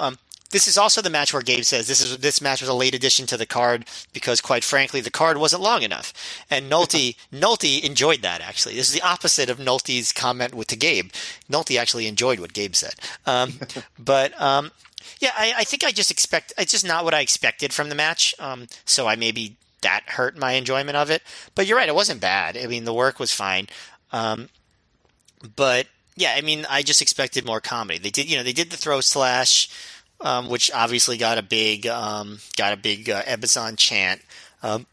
Ebestus did the flare strut and a pretty bad woo. As far as the match, super kick, fireman's carries, air raid crash, got a near fall. Billy Ken kick hit a 450 to get the win, like you said, which I did not see coming. I'd say the crowd liked it fine, so I can't really criticize it, but it wasn't what I was looking for in the match, so I didn't really love it that much. Also, maybe a sign of, I know in a shoot interview, the one we've covered on other shows, that with CM Punk and Samoa Joe, they talked about policing the locker room to make sure everyone was aware not to do someone else's finisher. Jimmy Rave should have done it. He's the policeman. Yeah, exactly. But Billy Kid clearly did not get the message because he finished the match doing the 450, which is Austin Aries' finisher. But a couple fans tried to start a match of the year chant after the match, so a couple people really liked it. But I feel like overall the crowd enjoyed it. When Ebestus was coming out, though, I will say there was one extremely disrespectful fan who yelled, "Holy shit, you look stupid!" And I did not appreciate that. That is not nice. Yeah, that's a dick move. And I should also note that during this match, I noticed Gabe was really putting over Ref Mike Keener, who I think this was his return to Ring of Honor, and I guess he was replacing Ref Sean Hansen, who we talked about a few shows ago, why he was going to be on his way out of Ring of Honor, and he left with some bad feelings. And so I guess Mike Keener was here to fill in the void, and Gabe goes out of his way at a couple points to really put over Mike Keener, how great it is to have him back. So next, we get a clip of AJ Styles and Samoa Joe wrestling from War of the Wire as Gabe does a very loud, yelly hard sell of his return to Ring of Honor for one night only at the next show. So very quick little hype job there. Then we see some clips of previous Ring of Honor Jimmy Jacobs Alex Shelley matches, including Shelley trying to take Jimmy out for good after their I Quit match at Joe vs. Punk 2. And that brings us to their match tonight. Alex Shelley defeated Jimmy Jacobs via submission in 13 minutes, 5 seconds when he made Jimmy tap out to the Border City stretch. I have quite a lot of thoughts about this, Matt, but your turn first. We've seen these guys wrestle a few times now. How's this one stack up? I think the main issue with this match is that nobody really knew what to make of it. This is Shelley's new babyface persona, which is not much of a babyface because he's just sad babyface who wants people to like him, and no one knows if you could trust him. And Jimmy Jacobs is still a babyface, and Jimmy Jacobs is sort of being the mean one in the match because he's kind of being aggressive with Shelley for obvious reasons because Shelley has terrorized him as part of Generation Next for the past year. And but you're supposed to have sympathy for Shelley. So my point is, the crowd was very quiet during the match. The announcers, and by the end they started getting into it, but it was quiet for a while. The announcers didn't totally know what to make of it. Shelley shook Jimmy Jacobs' hand, but he had his head down and was being very reserved. At one point, Jacobs actually jawed with someone in the crowd, and that's the first time I think Jacobs has said normal English words on camera in ROH, as far as I can remember. But they mostly do wrestling early, but Jacobs does aggressively slap Shelley, and Shelley fights back hard. So they're walking this line between respectful wrestling match and match between two guys who hate each other. At one point, Shelley does a snot rocket But they do some big moves. Jacobs hits a spear, still not a lot of heat. Jacobs is biting Shelley. Not a lot of there's not a lot of flow to it early. Jacobs has the advantage most of the time, but I can't really pin down much of a story other than Jacobs is pissed. He taunts Shelley by chanting his name, which is sort of another heel move. Shelley cuts him off with a smack to the face, but Jacobs doesn't back down. Jacobs, he jumps up and down on Shelley's midsection like he's jumping on a bed, and then drops a senton on him. And, how does that not hurt? That seems like it's got to hurt, right? Yeah. Someone's jumping up and down on you and then just, falls on you. It sounds like, even if you have good abs, it's got to hurt. But there's a lot of slaps. Shelley cuts off Jacobs again with a slap, then hits another series of slaps. And the announcers even note that the crowd doesn't know what to make of it. So Jacobs goes to the floor when he misses a spear. Shelley can't capitalize, and Jacobs slowly pulls himself back into the ring. Shelley hits three really, really good super kicks. I was really impressed. He hits a big one, then another even harder one, then a third even harder one and gets a near fall. I don't know. I thought those were some of the best super kicks that I've seen in a long time. Obviously there was some leg slapping involved, but I just thought they looked and sounded really good. So that was probably my favorite wrestling aspect of the match. Those super kicks. But as the match goes on, the crowd does start to get a little more into it. Jacobs knocks Shelley off the top rope, then drops backwards into a senton. The crowd starts clapping, although there's still not heat per se. Shelley escapes the Contra Code, and Jacobs hits a series of big boots. But Shelley just grabs his arm, does a Fujiwara armbar style thing, locks on the Border City stretch. Jacobs gets to the ropes. Shelley escapes another Contra Code, hits the shell shock into the turnbuckle, goes for another, but Jacobs escapes and hits his own shell shock for 2. And there was no pop for that, but there was a pop when Jacobs locked in the Border City stretch. Shelley escaped, got his own Border City stretch on, and Jacobs tapped out. So I liked the last couple of minutes, and I thought the execution in general was good up and down the match, but I think the lack of crowd heat hurt it for me. The story was basically that Shelley was wrestling a bit more honestly, but Jacobs was still treating him like a hated villain, I guess. That's sort of how I felt about it. I just thought the momentum shifts were a bit too random. So I would say solid, but I don't know. It didn't click for me. I like this match maybe slightly more than you, but I agree. Usually I create a little rating for each match in my notes. This match I didn't, because if my rating might just be weird. I think that's the word. If I had to sum up this match in a word, it'd be weird. And to start off with, Jimmy Jacobs, for most of his Ring of Honor run this far, he's been consistently more over than his push. I always feel like the Huss gimmick almost always gets over pretty big, occasionally not, but for the most part, just an easy, simple comedy thing, the furry boots, the hussing. And we've talked about in the past how Gabe didn't seem to be a big fan of it. He'd often shit on it on commentary in little ways. And then we had in the last few months where he started teaming with the Second City Saints against Generation Next in that feud, and he's started hanging around Ricky Steamboat. Gabe would kind of sell he's under Ricky Steamboat's wing, and Jimmy Jacobs is taking wrestling more seriously, and he's dropping the Huss stuff. And we saw for a while it looked like he was stopping the Huss stuff, and then at All-Star Extravaganza 2, for that opening segment with Bobby Heenan and Colt Cabana, the Good Times Great Memories, Jacobs does the Huss, but I thought, okay, he's just doing that there because it's a fun thing for Bobby Heenan to riff on and joke about. But then in this match, after kind of downplaying the Huss, all of a sudden, Jimmy Jacobs' music, which is The Touch by Stan Bush, now has a whole new Huss soundbite that kicks it off. And Jacobs is hussing up a storm. He's back to hussing regularly. There's a point in this match on commentary where Gabe is like, you can tell this is a grudge match. He says something like, you can tell this is a grudge match because Jacobs is hussing less. Matt, within seconds of Gabe saying that, Jacobs husses.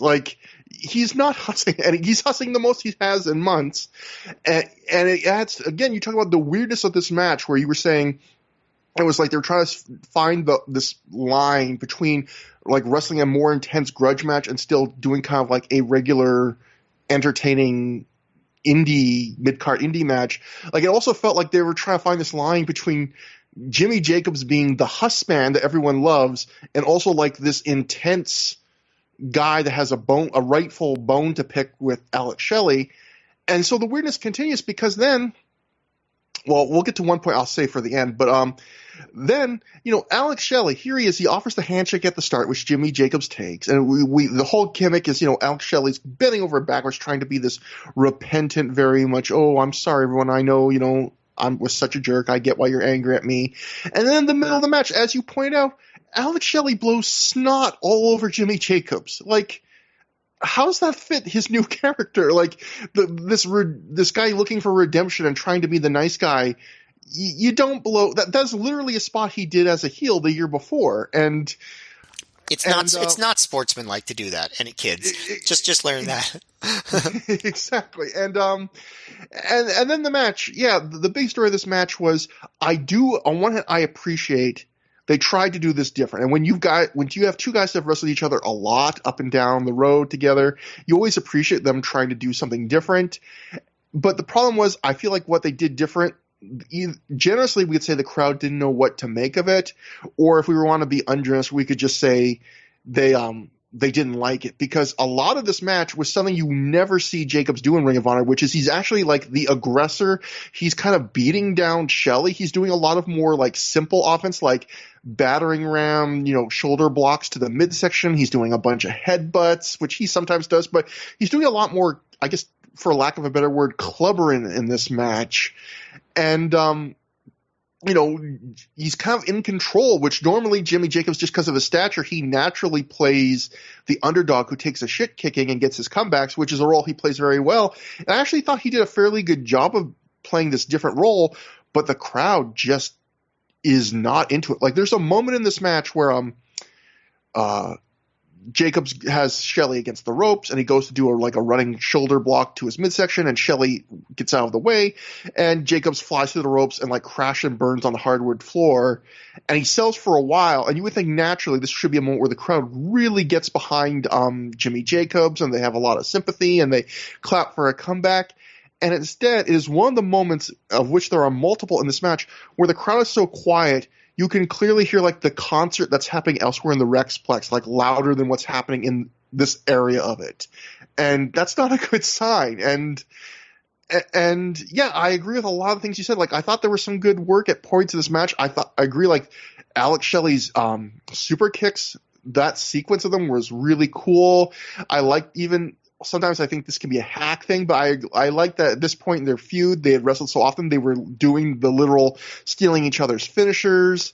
Like you mentioned, Jacobs basically invents the Darby Allin's coffin drop with kind of the jumping backwards, no look senton. And I even there's a moment late in the match where Jacobs does the couple big boots to Shelley, and then he goes to run the ropes for the third, and Shelley just lunges at him as Jacobs is going to run the ropes and pulls him down in one fluid motion into the Border City stretch, which looks really cool. But again, it's just, I like that they tried something different. It just seemed like the story was kind of inconsistent with where their characters are at, and it also just was it was clearly not the story this crowd wanted to see, because it felt like at some points later in the match they were more behind Alex Shelley than Jimmy Jacobs, and yeah, it was weird. But also it's not clear to me that that's not by design either. Are we sure that Alex was even booked as the heel in this match? I'm not, and that's another issue with the match. Yeah, that I wrote that in my notes too. That's a problem. And one other thing I just noticed as I look over my notes, Matt, I wrote, these are the kind of important things we cover on Through the Years. I wrote in my notes, late in the match, Shelley shell shocks Jacobs into the turnbuckle, and Gabe says there's nothing but a steel knob behind that turnbuckle padding, adding, and I quote, Jacobs just felt that knob, unquote. I am a child, man, but I laughed when I heard that. Well, I didn't pick up on it, so I'm going to have to go back and watch that now. He literally says Jacobs just felt that knob. So, I'm immature. I admit it. I laughed. So after the match, Shelley grabs the mic and he says, in February 2003, he and Jacobs had their first singles match together. Shelley says the promoter's name was ENR, but then he goes, that's too obvious. Let's call him I Rotten. And then Alex then goes on and says the promoter knew he was onto something after that match, and for the better part of 2003, he and Jacobs wrestled each other tooth and nail all over the place. Shelley says, as leader of Generation Next, he committed multiple sins that personal Jesus Austin Aries doesn't have to pay for. Shelley does. Shelley says, from now on, in the months to come, he's going to earn the respect from Jacobs and from everyone else in the Ring of Honor locker room. He asks Jimmy for a handshake, and Jimmy teases that he's going to give him one, but instead he hits him with the Contra code, tells him to fuck off, and blows snot on him like Shelley did during the match. And then at this point, the crowd actually boos Jacobs, and going back to what you just said, Matt, I wrote in my notes, I don't know who is supposed to be the face here. And I thought it was really weird because, again, this is another moment where, in theory, Jacobs is completely in the right because Shelley was a complete asshole to him, and like seeing in like that clips from the last match they had looked like he was like threatening to murder him, so you can understand. But then at the same time, if you were going to build and end this, do the post-match angle here that's built around Jacobs saying like, I'm not going to shake your hand, fuck you, and beating Shelley up, why did they have Jacobs shake his hand to start the match? If you're going to put, why have Shelley do the snot rocket? If like, it just, when, I don't know, it just, like you said, I don't know who's supposed to be the face here. I do appreciate the aspect of it where he can't win back the respect of the locker room so easily. I think that's like a clever path to take. I just don't know if the execution is so great, at least so far. Yeah, and I do think I agree with you that's an interesting take, because so often in wrestling what happens is a guy turns face and instantly he's teaming with guys that were like his like blood nemesis months earlier. And I do like that Ring of Honor, at least for this one feud, they're not doing that. They're like literally trying to take a more realistic approach of like, yeah, if you did turn face, especially if it was kind of like against your will, like a lot of people wouldn't immediately just forgive you that you had been a complete asshole too. But it is kind of the face heel stuff's getting kind of muddled here. And I think sometimes it's almost muddled on commentary, because I think maybe during this match or at some point during the show, Mark dealt Alex Shelley sincerity about trying to turn over a new leaf. And then Gabe says something like, no, I think he's being genuine. And then later in the show, I noticed when it comes up again, Mark Nolte then says something like, yeah, I think Alex Shelley is trying to turn a new leaf. Like almost like Gabe between like matches, like told him like, that's not the fucking, don't say that. Again, just another weird little moment. Well, maybe it's Gabe's job to brief Mark Nolte on that before they talk about it in the first place. But again, it just shows you how kind of muddled this character is at this point. Whether we're supposed to believe, is he genuine? Are we supposed to be suspicious of him? Is it supposed to be a complete? Are we supposed to have complete faith in him? Like, I'm not even aware of that, quite frankly, at this point. But we cut to Jim Cornette somewhere else. He quotes the band Journey and then says, in Chicago, Bobby Heenan will be singing the blues in front of his hometown crowd. He misattributes the Journey quote to Shakespeare, though, which is another Shakespeare reference on this show. Man, this show is the Shakespeare episode of ThROH The Years. The quote, of course, by the way, is some will win, some will lose, some are born to sing the blues. Shakespeare did not write that. Cornette, like he said in a previous promo, says he underestimated Bobby Heenan last time they faced off. He says in that match he got a couple of boys to do a man's job, and Heenan had the better team. So he's kind of shitting on his team, which was Roderick Strong and Jack Evans. Pretty good team.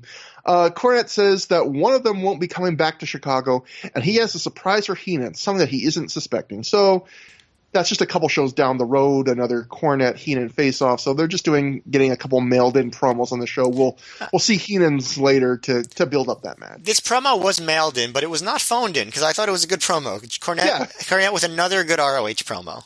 Yeah, I mean, as detestable as he may be, I mean, he could cut a decent. I mean, that's an understatement. A very good promo. One of the best promos ever. So yeah, I would say it was okay. Yeah. I don't mean this was one of the best promos ever. I mean he is one of the best promos ever. And that brings us to a first-time match: Spanky takes on CM Punk, escorted to the ring by one of his students this time, Davey Andrews. And Spanky defeats CM Punk via pinfall 14 minutes, 41 seconds after he hits the sliced bread number 2. Matt, I thought this was surprisingly disappointing. For most of this match, it felt like these two didn't get out of first gear. They didn't botch anything. They didn't do anything really wrong. Like, they did a lot of very low intensity, basic kind of like feeling out process offense you would see in the first few minutes of a very good match. The problem was it felt like they did that offense for the first 2/3 to 3/4 of this match. There was lots of basic mat work. They were doing pinfall attempts after really basic stuff like body slams and back elbows. It's all, again, perfectly fine stuff, but it made up most of this match. Things did pick up late. There's a moment where CM Punk is going for a springboard move, and Spanky hits a great drop kick in midair to counter him, and CM Punk does this great like crash and burn where he just like falls straight down and just eats shit. It looks great. And from that point on, Spanky zeroes in on Punk's leg, and Punk's selling is good. In fact, particularly at the end, he has a couple really good moments of selling where one is he tries the Welcome to Chicago, which is he lifts the opponent in a double underhook and flips them into a backbreaker, but he can't put out his knee to make it into a backbreaker because his knee's too hurt. And then the finish of the match, he's going for his devil lock DDT, where basically it's like a DDT where he grapevines one of his legs around one of his opponents. But in that moment he does that, he winces in pain, and that one moment gives Spanky the opportunity to like reverse things and hit the sliced bread for the win. So I thought those were some nice moments, and again, those last few minutes were more exciting. But to me, it almost felt like maybe, and again, I'm not going to assume this is the case, but what it felt like was it was almost like, first match, let's call in the ring, let's figure out what we want to do. And it kind of felt like by the time these guys kind of got comfortable with each other and figured out what they wanted to do, there was only a few minutes left in the match. Like that's kind of like, I wouldn't be surprised if these two have a much better rematch in them. That's my kind of feeling. I thought this was only average and kind of disappointing. I liked it more than you. I agree with you about the early part of the match. It felt to me like Punk maybe wasn't at his most animated or motivated. Like, I don't want to say motivated, but like this wasn't a top level CM Punk performance at all. I thought Spanky was a little bit more on his game. Early on, I thought, the basic like sportsman-like wrestling stuff was not great. I don't know. It just didn't hit me that well. And Gabe was actually complaining about Punk not getting good babyface reactions in the Rexplex. He was like, and it was weird because they cheered him when he first joined with Steamboat. Like you could almost tell like he was genuinely like perturbed by the fact that this crowd made it seem like they were going to cheer Punk as a face, but now they won't. So the crowd was not that hot for this. There wasn't really much of a sense of urgency. But like you said, once Punk fell outside and Spanky started working on the leg and ramming it against the post and stuff, I enjoyed it a lot more from that point on. Punk clearly was, like he sometimes seems like he's a little bit gotten to by the fans. Like he got up on the corner and like did the 10 corner punches and was like taunting a fan while he was doing the punches, and then he did a lot more than 10, but. And until Spanky hit an inverted atomic drop, but there was a point where some people started chanting for CM Punk, and then there was like a sucks in between each Punk, so the crowd was still giving him a hard time. They did finally get into it after that weird greetings from Chicago thing that Nolte mistakenly yelled Pepsi Plunge before, and Gabe feels the need to correct him. But actually, it's funny because the move that Punk hits, because of the whole knee situation, actually does end up being closer to the Pepsi Plunge than it was to the greetings from Chicago. So Nolte was right. That's what I say. But that's a T-shirt. We don't make T-shirts. Nolte was right. That's right. But yeah, the last few minutes I thought were a little bit better in terms of the crowd interaction, and there were some good reversals and stuff. But I thought I would describe this match as pretty good, but I would also say it was disappointing. I definitely agree with you that they could do a lot better. That's for sure. sometimes when you watch two guys have a match, you go, oh, maybe these two just clash or they don't have good chemistry, and you go, oh, I wouldn't want to see them wrestle again. Like, you come away from this match, I think, feeling like, no, these guys could probably do better. You see it by the end of the match. And yes, for sure. So I should also mention Spanky came out this is the first time in Ring of Honor, at least he came out to Danger High Voltage by Electric Six, which I think is one of the best pairings of this era for wrestler and theme music. Like, it just fits Spanky to a T. Like, that song's kind of awesome and kind of goofy, and it's just a good entrance theme. And I feel like it just, no theme I think fits Spanky better than that theme. And he also got a big welcome back chant when he came out. And my little Nolte comment for this match is Mark Nolte said at one point, for some reason, not just going crazy with the overselling with his loud tones, this was the night Mark Nolte decided to, like, exaggerate the importance of so many things, because Nolte at one point during this match says, this is what he says, you could put this match literally anywhere in North America or Japan and draw a huge crowd to see it. Matt, they put this match in New Jersey and didn't try a huge crowd to see it. I mean, 1,200 is a good crowd, very good crowd at this point by Ring of Honor standards. But to that point, it's in the middle of the card. Like, it's yeah. Well, see what happens when you put it in the main event in Osaka. It'll definitely sell out. I don't know. He mentioned Japan. I thought that's surprising, because I don't think Punk was really. Were either of these guys stars in Japan at this point? I know Spanky had done like 0-1, right? And some other stuff. He was like a regular, semi-regular in 0-1, and CM Punk I think had done like maybe 1 or 2 tours of 0-1, and that's it. And I think Spanky of the two would be the more popular of the two there, because they booked him as Leonardo Spanky, because to Japanese fans he looked like Leonardo DiCaprio, but like I don't think either of them were gigantic stars in Japan. Definitely not Punk. We should do a poll. Who's better looking, Brian Kendrick or Leonardo DiCaprio in 2020? Oh, see, that's a tougher one. Yeah, that's a tougher one. That is. I honestly can't come up with that. That's a tougher question. Leonardo DiCaprio is still a highly regarded movie star who is considered sexy by millions all over the world. I'm not making my personal statement there. I'm just saying this is a fact about Leonardo DiCaprio.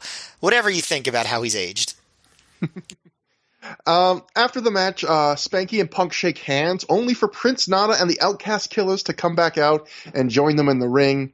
Nana grabs a mic and says he's been trying to figure out what the CM and CM Punk means, and he thinks he's figured it out. Common Man Punk, which I admit made me laugh because it's so corny. He's like Dusty. He's like Dusty Rhodes. That would be Dr. Punk, Dr. Punk. Punk is bemused by this. Nana tells Punk to step aside because he doesn't think Punk even has the talent to be spoken to right now. Nana then sings the praises of Spanky, and he offers him a spot in the embassy. Spanky says he's flattered and maybe a little curious, which I think gets a chuckle from the crowd. But he's got bigger fish to fry. His eyes are set on the Ring of Honor World title, so thanks but no thanks. At which point Spanky bails out of the ring. Punk is still in the ring, though, and he's laughing at this. Nana sees, he gets pissed, and he's pissed that Punk thinks this is funny. Punk goes to leave, but Nana stops him. Punk tries to leave again, and this time Nana slaps Punk in the face pretty goddamn hard, it looked like. Punk grabs Nana, and the Killers go to defend Nana, but Punk dodges out of the way, and the two Outcast Killers run into each other and clothesline each other. Punk then takes What a bunch of nincompoops. Yeah, definitely. At this point, the embassy is literally doing Three Stooges spots. I didn't mention this, but earlier in the night, I think when it was Lethal wrestling Jimmy Rave went for an eye poke, and Rave literally did the Three Stooges, like, hold your hand out straight and flat to block the eye poke. Like, at this point, the embassy is literally just the Three Stooges. But hey, it works for me. Swingly. But Punk grabs Nana, and the Killers go to defend him. I already said that. Anyway, Punk takes them out, the Outcast Killers out, and then he grabs their air freshener deodorant spray, and he sprays Nana down with it. It's the first time that's come back to haunt the embassy. And as Punk does this, he's screaming, "Who's the common man now?"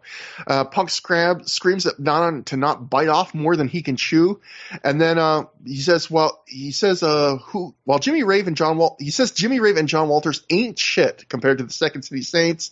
Nana, is running outside at this point. Punk puts on Nana's bandana as the embassy has a tantrum on the outside. And I'll say this, Matt. First off, I thought it was entertaining, and it's setting up a big Rave Punk feud. But the other thing I would say is it was effective also in that it got a crowd that's, as we just mentioned, New Jersey always at best 50-50 for and against Punk. By the end of this angle, they were cheering pretty solidly for Punk. Yeah, this was really well done. This whole post match, I have unequivocal thumbs up for this. Did a lot of stuff well. Yeah, and it's a nice kind of, you would think, how are you going to get into Punk to have a feud with Jimmy Rave? And this is a nice little organic way where it kind of Punk's just a bystander and kind of being who CM Punk is, which is kind of laughing at somebody else's misfortune. It pisses them off, and we get this, neither side will back down, and now we have this whole reason for the embassy and Jimmy Rave to have a beef to pick with a CM Punk. So good stuff there. Right, especially knowing that it goes very well, this feud. So I think that, this is a great start to it. Yeah. And basically this will be Punk's last babyface feud on the Indies. So Ring of Honor tag title matches up next. BJ Whitmer and Dan Moff defeated the Havana Pitbulls of Ricky Reyes and Rocky Romero, scored to the ring by Julius Smokes, and they defeated them in 10 minutes 35 seconds when Moff pinned Reyes after hitting him with the Burning Hammer.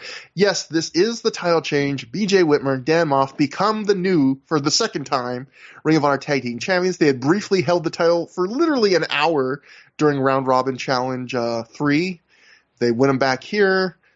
The reign of the Pitbulls, thankfully, is over.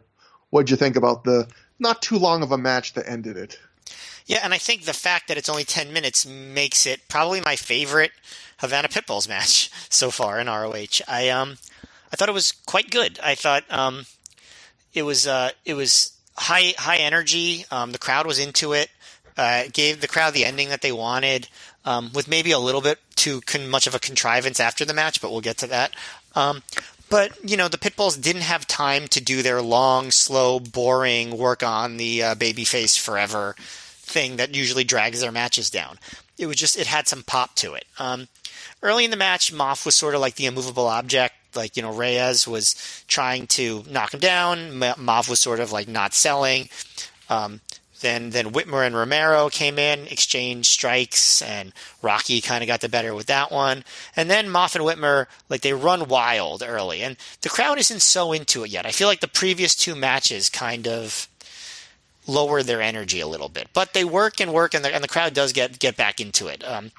Nolte announces that if Moff and Whitmer don't beat the Rottweilers, they have to break up, as per Allison Danger's contract. And I was wondering, had they announced that prior to Mark Nolte just saying it in the middle of the match?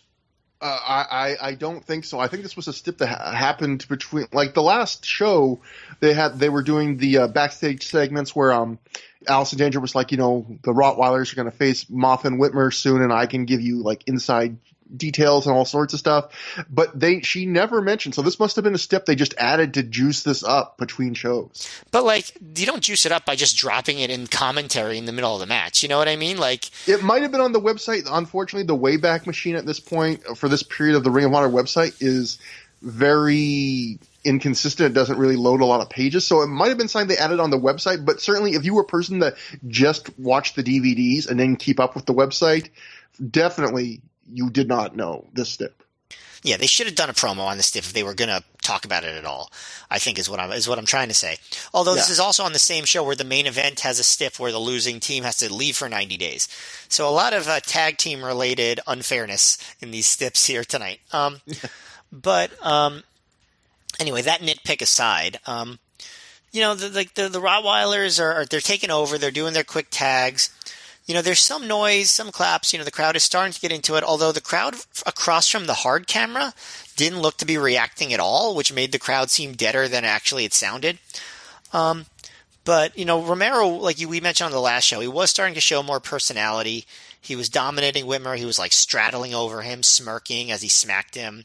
And they keep doing quick tags. Reyes somersaults onto Whitmer, but then Whitmer hits like an exploder out of nowhere. But the Rottweilers keep control. Romero comes in but Moff gets the hot tag, and this is what wakes up the crowd. Moff's hot tag gets a pretty good pop. Romero drop kicks him. He no-sells it. He hits the cannonball for 2. Romero comes off the middle rope and gets caught with the belly-to-belly. He's able to reverse Moff's clothesline and get him in like a hanging body scissors hammerlock thing, but Moff quickly tags out.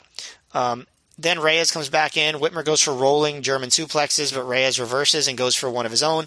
And then after a series of reversals, Whitmer hits a Saito suplex, and Reyes hits reverses a body slam by Moff into a triangle choke. Romero knocks Whitmer off the apron, so Moff has to fight out on his own, so he has to power out of the triangle choke. Moff hits the half Nelson suplex, and he does a great job of getting the crowd fired up as he goes for the burning hammer, and he hits it. And Whitmer holds Romero back, and Moff gets the 3, and it gets a really big pop. And I feel like that was a perfect time to end it, because if it had gone on any longer, it would have just kind of got into that dull rut that Havana Pitbull's matches often get into, but it did not. So it ended up being a good match, and it didn't overstay its welcome. It built to the finish. The finish got the biggest pop of the match, which is what you want. So I thought it all worked out swell. I did not like this as much as you. I thought this was average. I thought this was indistinguishable from a lot of okay, maybe it was a slight bit better than a lot of Havana Pitbull's tags we've seen in Ring of Honor because it was shorter and because I felt like Moff and Whitmer, especially Moff, brought a bit more intensity here. But every one of their matches, it just doesn't grab me. And I even like their performances. I felt like they were wrestling this match like it was any other match, and it was Moff and Whitmer who were wrestling this like, it was going to be a tag title change, like it was important. And the Pitbulls, they never really vary that much. And I also felt there was a couple weak moments, like Romero whiffed on a kick, which actually drew boos, and you normally don't see him whiff on something like that. And Reyes and Whitmer do maybe the worst looking slingshot spot I have ever seen in wrestling. One of them where, Reyes is slingshotting Whitmer into like the ropes, where I think Romero is standing on the apron waiting to attack, and like just Whitmer can't get up with enough momentum, and it just looks so awkward and ugly. And, but despite all that, like, my Havana Pitbull's thoughts, I've gone over them so many times, but like, it's not that their matches are something I'd ever call bad or drop below 2.5 stars. There's always enough action and professionalism. It's just they came with so much hype and got such a big push by Ring of Honor tag standards up to this point, and got so many good opponents and so much ring time, and did just the bare minimum with it in terms of what we got as viewers. And the match, I liked some of the early stuff of the match. I thought was a bit intense, where they were just really going at it. I thought Moff was really feeling it. He was almost wrestling this match like he had a chip on his shoulder, because he was no-selling a couple spots, like no-selling chops, no-selling a drop kick at one point, and he just crushed a guy with his corner cannonball this match. I felt like even the ending, even though it got a big pop, I felt like that even was like a little bit unimaginative for the end of such a long tag reign, where it's literally just, Moff and Reyes find themselves alone in the ring, and Moff hits the burning hammer, his finisher, and BJ's on the outside, like holding back. And it wasn't really like, it was pretty simple, although it was effective. But coming to the end of this title reign, I just feel like I feel about this title reign the way some people feel about the Xavier World title reign. Like it's that reign, the Xavier one. I don't think it was great, but it had those 2 great Paul London matches. It had some moments, and some people just absolutely hate that. To me, this is the reign where I felt like we didn't get one truly great match out of these guys in their tag title reign, and they got to wrestle the Briscoes, although that was pre-tag title, but still they got to wrestle Cabana and Punk. They got to wrestle different combinations of Special K. They got to wrestle Moff and Whitmer multiple times, and they got to wrestle Strong and Evans. And at best, maybe 3.5, 3 3/4 stars was maybe the highest they reached. And it's just, I just felt like they kind of went out the way they went in, which is kind of just it was okay. I think it turned out that Havana Pitbull's greatest opponent in their tag title reign was Trevor Dame. Mm-hmm. Well, their number one feud is between you guys. Let me tell you, if they were having a feud, they won the feud. they beat me, Matt.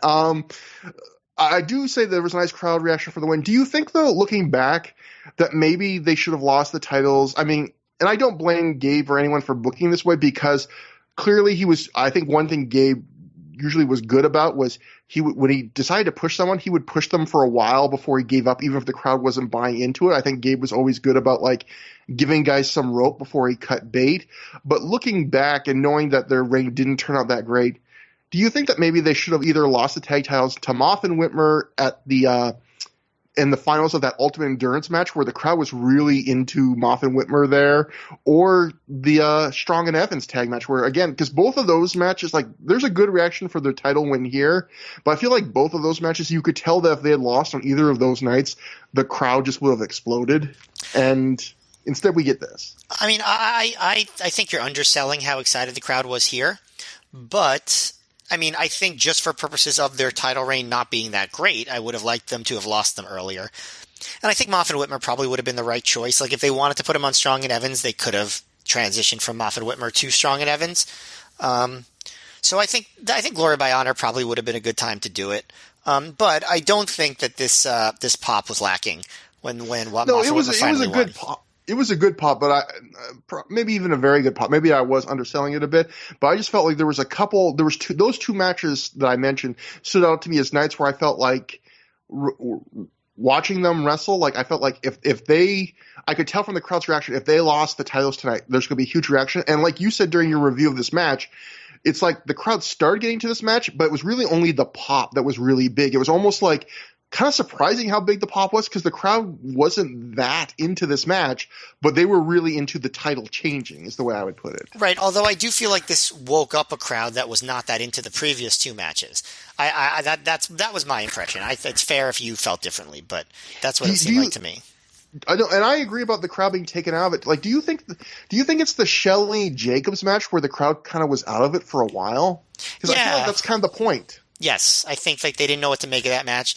And they had the Punk and Shelley matches were both on the long side, and not super fast paced, and they were both two, I guess, babyface versus babyface matches. Yeah. So I do think that kind of dulled the crowd a little bit. Yeah, definitely a mid-show lull on this card. But my other little note I have here is Gabe at one point commentary when Allison Danger comes out during this match in the evening gown that she's been known to wear on recent shows. And Gabe says, I don't even know if Allison Danger's ever taken off that stinking dress, which is a little flub because we had just seen a backstage segment just probably within the last hour of this DVD where Allison Danger's just in street clothes. So clearly she does take off that stinking dress, but just a minor thing. So after the match, Allison Danger, who's it comes to the ring. She may have come down at the end, I forget, but she's back in her evening gown. She grabs the mic and she says she has Moff and Whitmer's contracts and that this wasn't a title match. Nolte just points out on commentary, kind of going against things, that he's like, on the ring introductions, they introduced this as a title match, he just says. Romero and Smokes try to pull the belts away from Moff and Whitmer, but they chuck both men out of the ring. Moff ends up spearing Julius Smokes into the barricade. Allison Danger then ends up cornered in the ring with just Moff and Whitmer. Moff snags their contract from her and tells Danger to tear it up. The crowd gets into this. They actually start chanting, tear it up, tear it up. Moff says if she doesn't tear the contract, Whitmer will tear the head off her body. Allison Danger at this point starts crying, and she slowly and ruefully and sadly tears up the contract. When she's done, Whitmer, the nice babyface he is, hits her with the wrist clutch exploder. The crowd then chants one more time, but Moff screams that he has something better, and then he puts her in the figure four. Whitmer climbs to the top and crushes her with a frog splash. Bobby Cruz announces Moff and Whitmer as the tag champs as they pose. So, yes, this is finally the end of the Allison Danger owns Moff and Whitmer's contract storyline.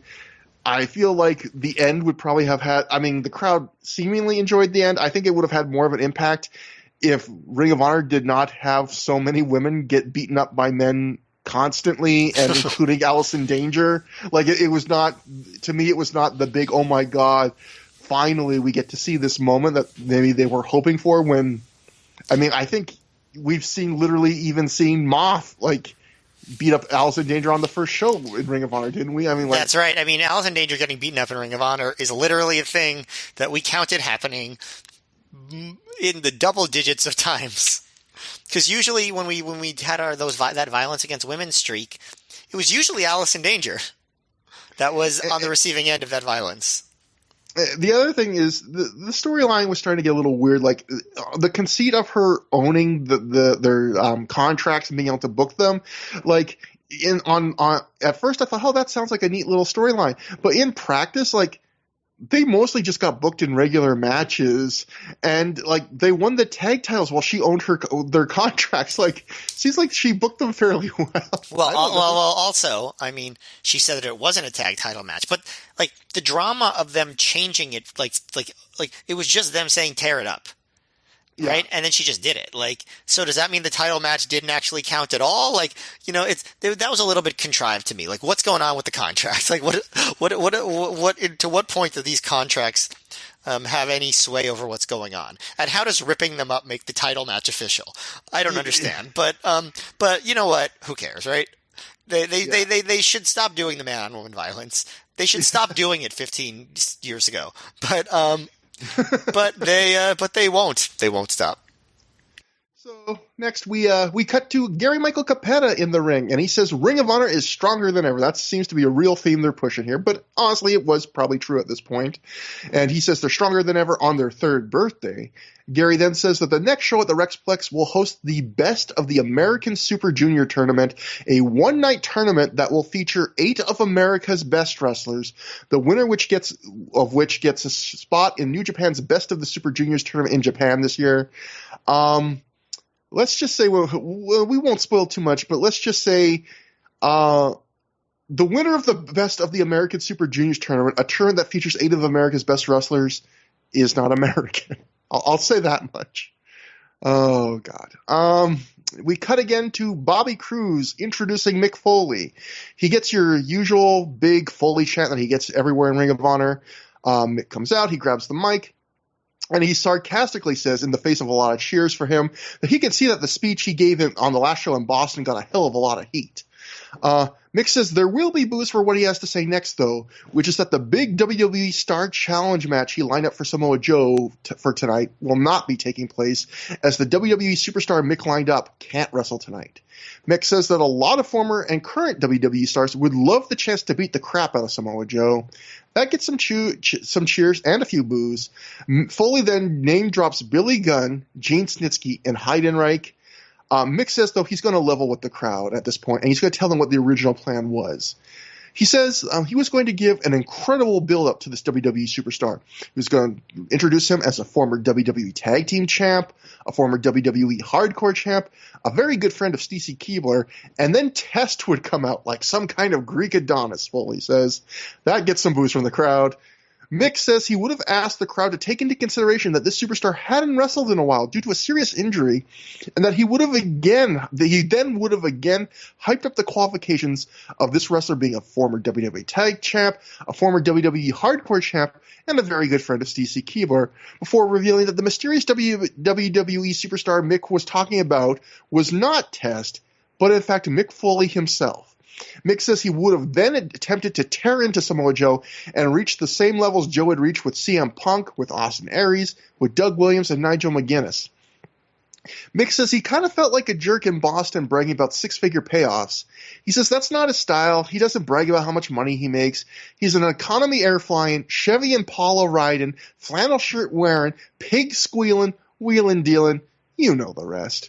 Mick says in some occasions he's wrestled for money. In some occasions, he's wrestled for the love of it, and when things are really right, you get to make a lot of money wrestling someone you love, which sounded oddly romantic from Mick Foley, but then Mick says, that was the case when Triple H led me to some of my greatest matches. That gets a bunch of boos and a fuck Triple H chant. Mick says he attempted to build up a match with Samoa Joe the previous month in Boston by laying a beating on Joe, but the truth is the next day he woke up and he could barely walk. Some fans shouts out something at this point, and Mick says, "Not hemorrhoids, you idiot," which gets a bunch of laughs. Mick says he realized that the days he could go out there and defy human logic were over. He's almost 40, and he doesn't have it anymore. Almost 40. It's just like there's so many wrestlers now that are like over 40 that are still getting – it's just funny to think about. Yeah, not only is this show the Through the Years Shakespeare episode, this is the people below middle age questioning their like mortality episode of Ring of Honor, apparently. That's right. First Carino and now Mick. Mick even says, I made a call to Vince McMahon to tell him I would – he says, I recently made a call to Vince McMahon and told him I would consider wrestling Ric Flair at WrestleMania, which for those who haven't been following, that would be a big change because Mick was publicly saying he would never wrestle Flair after what he said about Mick. Mick says, you can imagine the heartbreak he felt when he called Brian Gewirtz to have to cancel those WrestleMania plans. And just like he's having to cancel those WrestleMania plans, he's having to cancel this plan to wrestle Samoa Joe. Mick says he's looking at it as a happy occasion, though, because instead of a WWE challenge, tonight they're going to have a young, fiery challenge, which is like a weird, odd phrase, a young, fiery challenge. Mick hypes Joe's opponent as someone he has personally scouted, who, with a look Vince McMahon will drool over, from FIP Vordell Walker.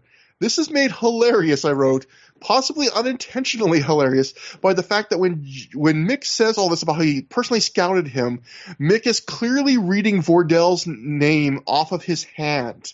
Like, you can clearly see he's like looking down to read Vordell Walker off of his hand. Vordell then walks out. He gets a little bit of applause, but not a ton. Mick says Vordell is going to change a lot of minds, and then he introduces Joe as, quote, the other guy. Joe comes out, and we get what is built on CageMatch.com as Mick Foley's mystery opponent challenge match number 1. Samoa Joe defeated Vordell Walker with Mick Foley in his corner in 4 minutes, 5 seconds when he made him pass out in a rear naked choke. Matt, I just talked for a while. Matt, I got things to say, but did Vordell Walker? Did this look like a match booking-wise and performance-wise that was setting up Vordell Walker to be like a top prospect in Ring of Honor? Well, okay, so do you want me to talk about the match or do you want me to talk about the promo? Because talk about the promo first, of course. I didn't even give you a chance. Like, talk about that, of course. Well, okay, so I'm still to this day puzzled about what this all was supposed to lead to.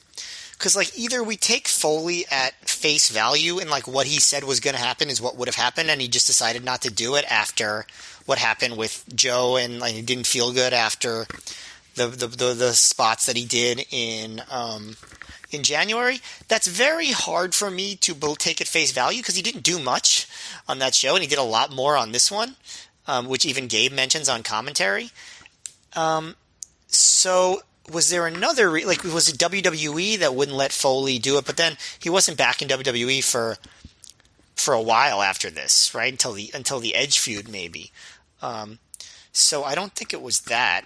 So I'm just curious. In your research, did you ever find out like the full reason as to why this didn't come to fruition with Joe and Foley? I covered a little bit on the last show, and I have some stuff I can get into after the Ebestus Jack match. Spoiler, but what I'll say is I think it was for the Observer. We'll get to Dave. And, this is just Dave, so who knows, how good his sourcing is. But although we know Dave is chummy with both Gabe Sapolsky and Mick Foley, for his moment, Dave says that everything Mick said in that promo about the original plans and what happened is true. That wasn't a storyline. And it's just the reason it's hard to believe is because, again, he does more spots here. And the next big match that he has in WWE that I remember was a match where he did all sorts of insane stuff with barbed wire and going through flaming tables with Edge at WrestleMania. Now, of course, I get it. It was with Edge. It was at WrestleMania.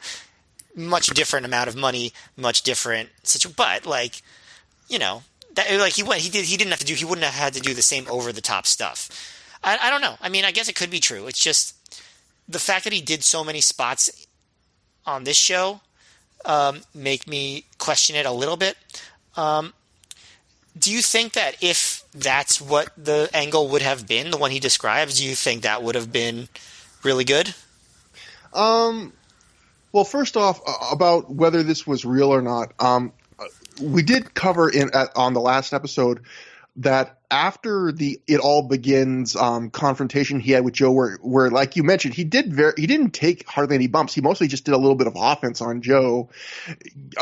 Foley did say even then, like in an interview with Between the Ropes Radio, he was very public saying like, I didn't realize how much I would hurt when I get up in the morning after that. Like, well, that's what he said, but does that necessarily make it true? I guess is what I'm asking. Yeah. I guess the one thing I would say is I know, and like you are right. Like we'll get to it in a bit, but yeah, Foley does end up doing more in this segment in terms of offensive moves and bumping than by far than any other time in Ring of Honor, and which does seem weird from a guy that just said that he had to cancel a match because after doing a little bit of not much at all, he couldn't get out of bed. But my theory, I mean, again, Mick Foley could be completely bullshitting, but my theory on this would be maybe Mick Foley, being the guy he is, felt guilty that he couldn't deliver a match. So he was kind of like, even though this is going to suck and it's going to hurt, like this is as much as I'll give you, because he does not give a match, but he definitely gives more of himself tonight. You know, he does a few different moves. He takes some bumps, but yeah, I mean, on the surface, I get your point that it does seem kind of weird that he would take that kind of abuse if he can't wrestle. But again, maybe he just decided, well, maybe he felt guilty and it was like, oh, I'll give you this much, and even if it hurts. But I could see that being true. Yeah, no, I think it could go either way. The promo itself was good. I mean, he's always a good promo. I feel like maybe it was on a little bit too long. Like, I feel like sometimes on these ROH promos he gets a little bit too into himself in terms of like just going on and on and on. But they're good promos. As far as Vordell Walker, yeah, I mean, I've been following some of what you've been tweeting about Vordell over the past week or so. You know, whatever it was that led to Gabe liking him, Gabe never booked him like he wanted to push him, really. You know, like that's what I find, you know, other than on the Trios tournament where like he teams him up with like some of the top stars. Like this match is a squash match.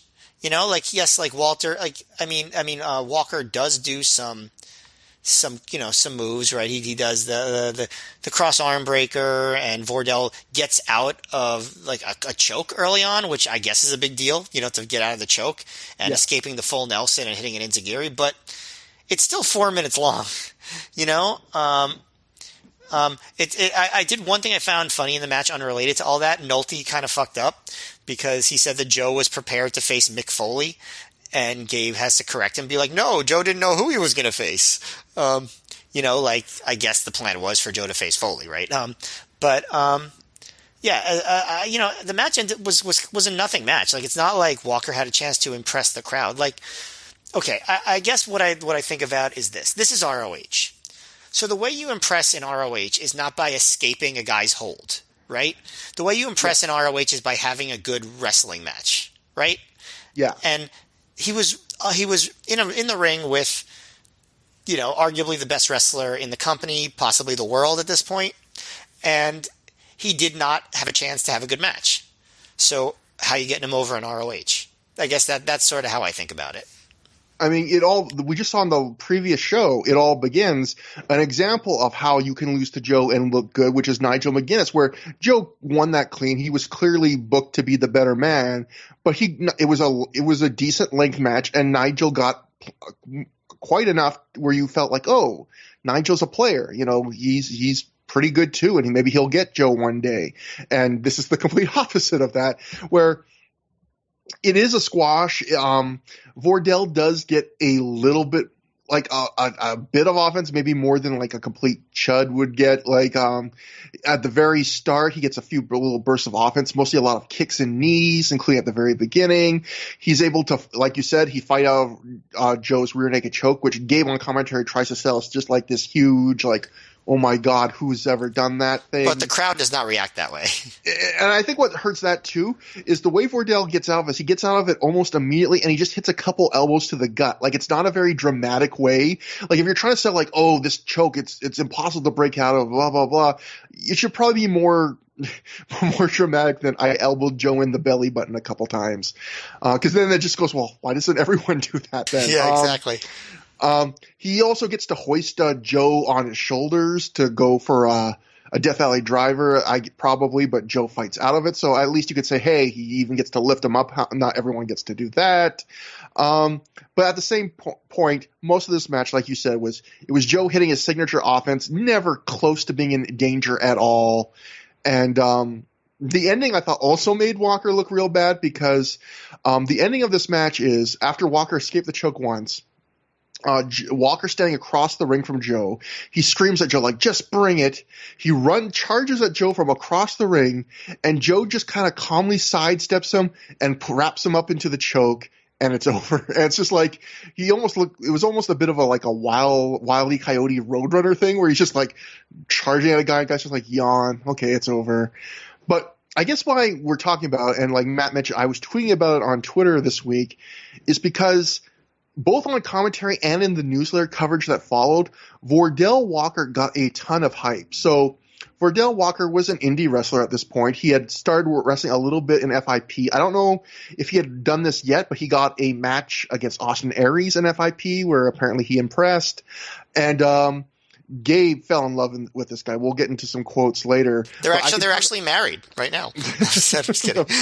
But Gabe, even on commentary, Mark Nolte says that Vordell Walker is considered one of the top prospects in all of wrestling. And then Gabe, you would think, oh, this is another example of Nolte being hyperbolic tonight and going into business for himself. But then Gabe immediately says, no, he's not one of the top prospects. I consider him to be the top prospect in all of wrestling. And then later Gabe says, I wouldn't be surprised to see Walker be a top star in the industry one day. So there, again, knowing, and remember, Ring of Honor commentary at this point was post-produced. It was done after the fact. It wasn't done live. They know what this match is. And during it, they are selling him as, basically the blue chip prospect in a way that they don't sell almost anybody. They didn't sell Austin Aries this way when he came on his first night. They didn't sell Samoa Joe even this way on his first night. Maybe Davey Richards, but probably he didn't even get quite that level of hype. Yeah, and so to go on, I tried to find out what happened with Vordell Walker. So I asked people on Twitter. We got some good responses. I looked up online. I did a bunch of Google searching. Basically, to give you a little understanding of where we're going with this, Vordell Walker works like a few more Ring of Honor matches, but nothing particularly major other than getting paired with a couple big names in the six-man, the Trios tournament show. And then other than that, he's out of Ring of Honor. He doesn't even get that many more FIP bookings. He works on some other indies for a while.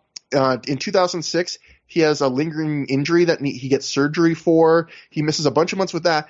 And then from there on, Vordell Walker is back on the indies, and he's continued to wrestle on the indies to this day, but not even like the most prominent indies. Like, I don't think he's been in PWG. I don't think, he wasn't working like the IWA Mid-South, the Jersey All-Pros. I don't think, at least not frequently. And looking at his cage match, a few years ago, he had a couple dark match jobs for WWE. I think 2 years ago, under a different name, he got squashed in 1 minute by Lars Sullivan on NXT, and that's about as prominent as his career has ever gotten. And it's funny because when looking him up, most of the people I talked to were like, when I see him on the indies, he's pretty good, they were all saying.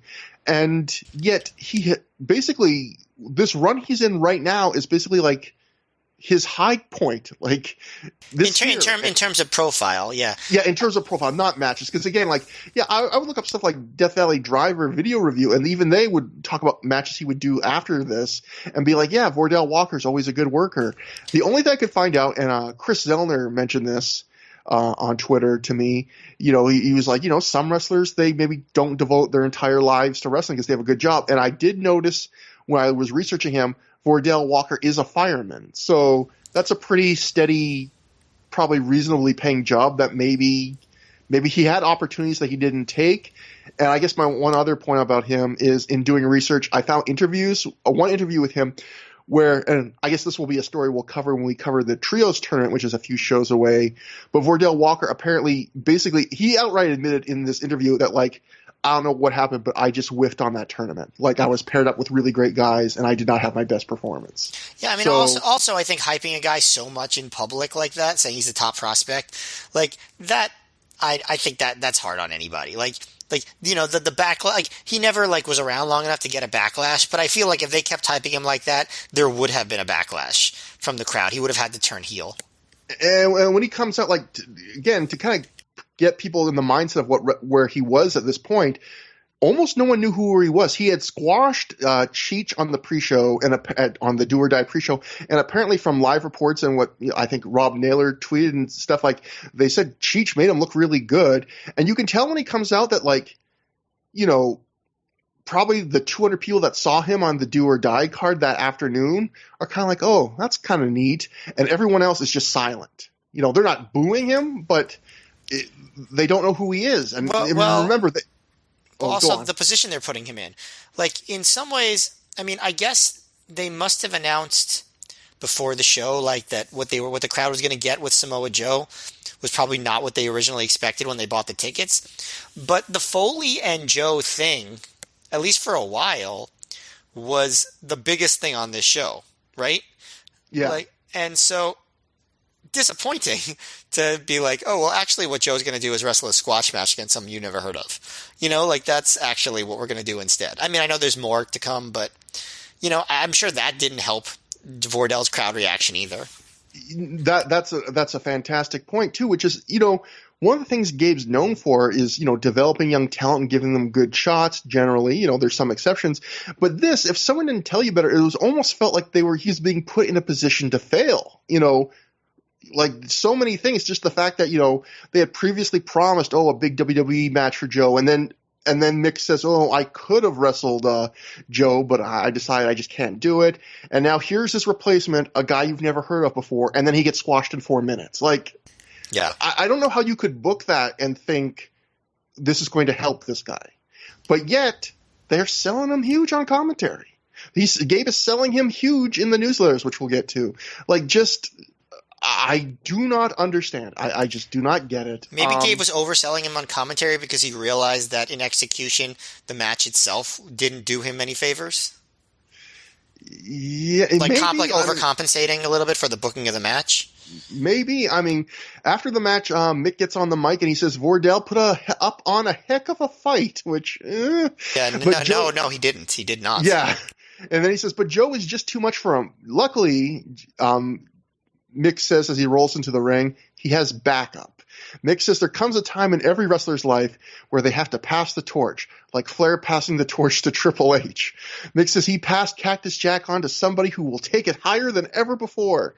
Foley puts this mystery man over big and then introduces him his protege, Ebestus Jack, as Foley says. In fact, it's Ebestus Jack.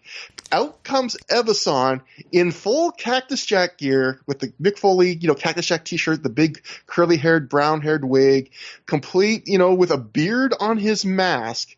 Mick calls him the new hardcore legend, and Mick says he's making this match a hardcore match, which leads us to Mick Foley's mystery opponent challenge match number 2, hardcore match. Samoa Joe defeats Ebestus Jack, which is what Cage Match refers to him as, in 6 minutes, 27 seconds. So if you're thinking about that, if you've noticed that, you're right. Ebestus Jack got to last longer in the ring with Samoa Joe than super prospect Vordell Walker. And here's the crazy thing. The crowd liked this way more than the Vordell Walker match. Way more. This honestly is, and still to this day, I'm not speaking out of turn here.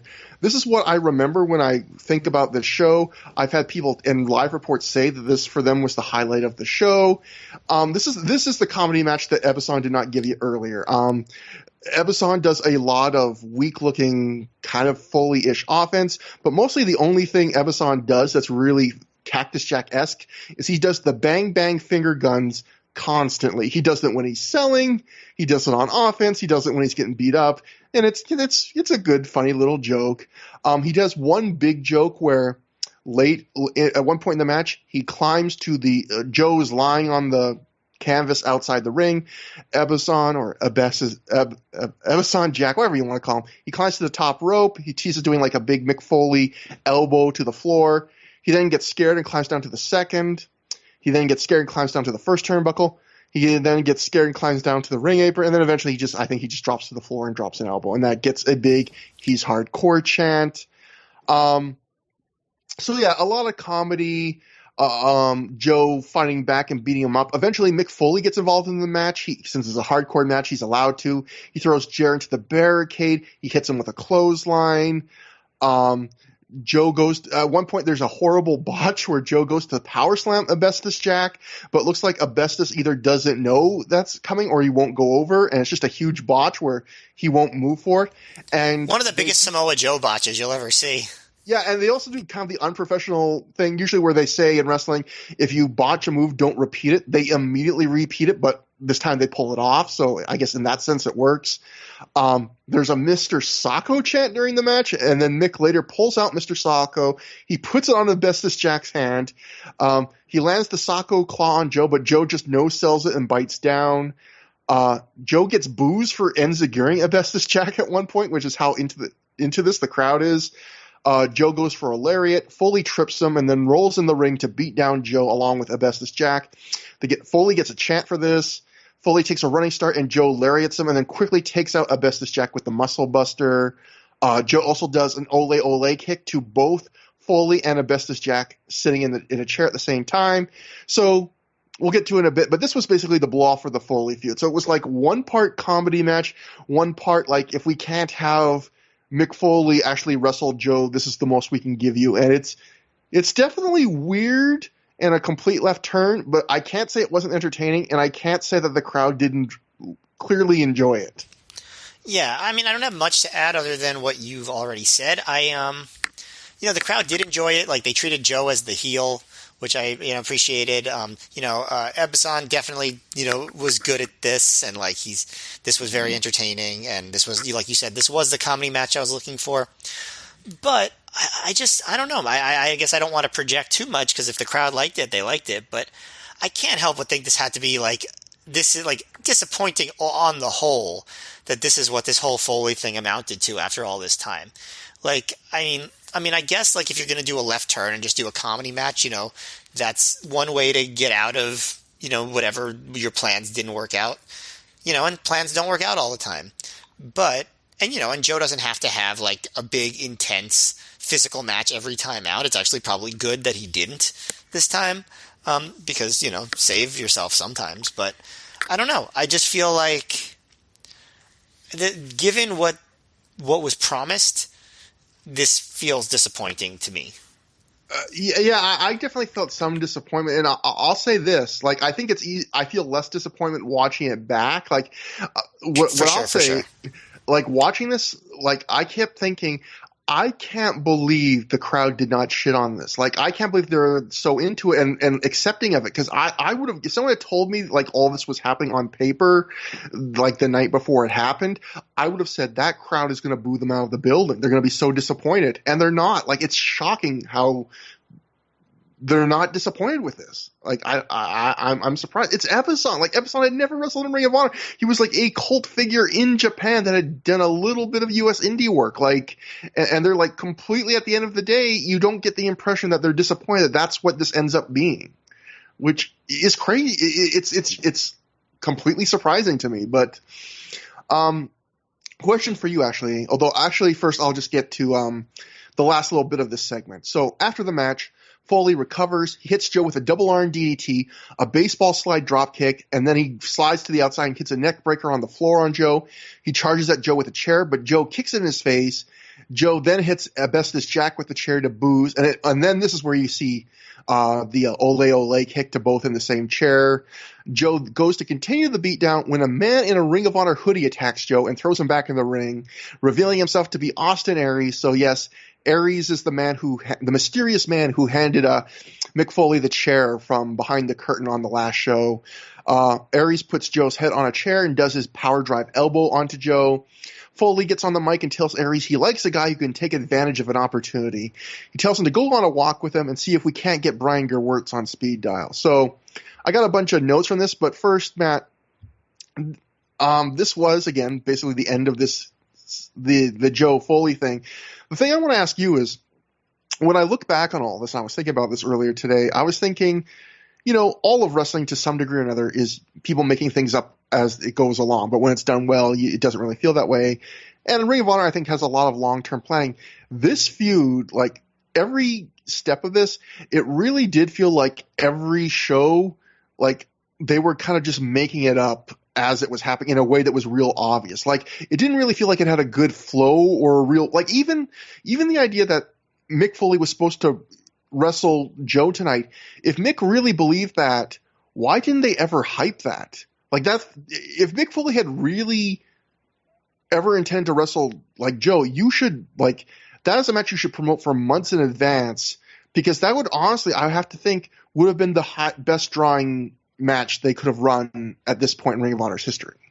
Yeah, that's another thing I didn't mention that I felt that was weird about it. Like, that's why this whole thing, it's like, I don't really know what was going to happen. Maybe just the whole time Foley was like, I just don't want to commit to anything because I don't know how well I'm going to hold up. Maybe a lot of it was like just insecurity on Foley's part too. You know, like, and obviously he's a guy who's confident in himself because he's wrestled a lot and had lots of great matches, but maybe he was just so unsure of what his body couldn't do at this point that he just didn't want to give people something that they, something that would disappoint, because ROH had such a high standard of matches. And I think that's very possible that Mick Foley maybe just felt like, I'm going to play this by ear. And let's be honest, I mean, Mick Foley touched on this on a promo of the previous show, and I don't begrudge him for feeling this way, but there's probably some truth in it when he said something to the effect of like, I don't have many matches left in me, and when I wrestle, Vince McMahon writes me a 6-figure check. Like, as Mick Foley showed in the next year, like, however bad his body was deteriorating, he was still willing to wrestle if it was in a big financial payday, which, again, I don't begrudge him. He sacrificed a lot physically in his life, in his career. He deserves, to have the last few matches be as financially, profitable as they can be.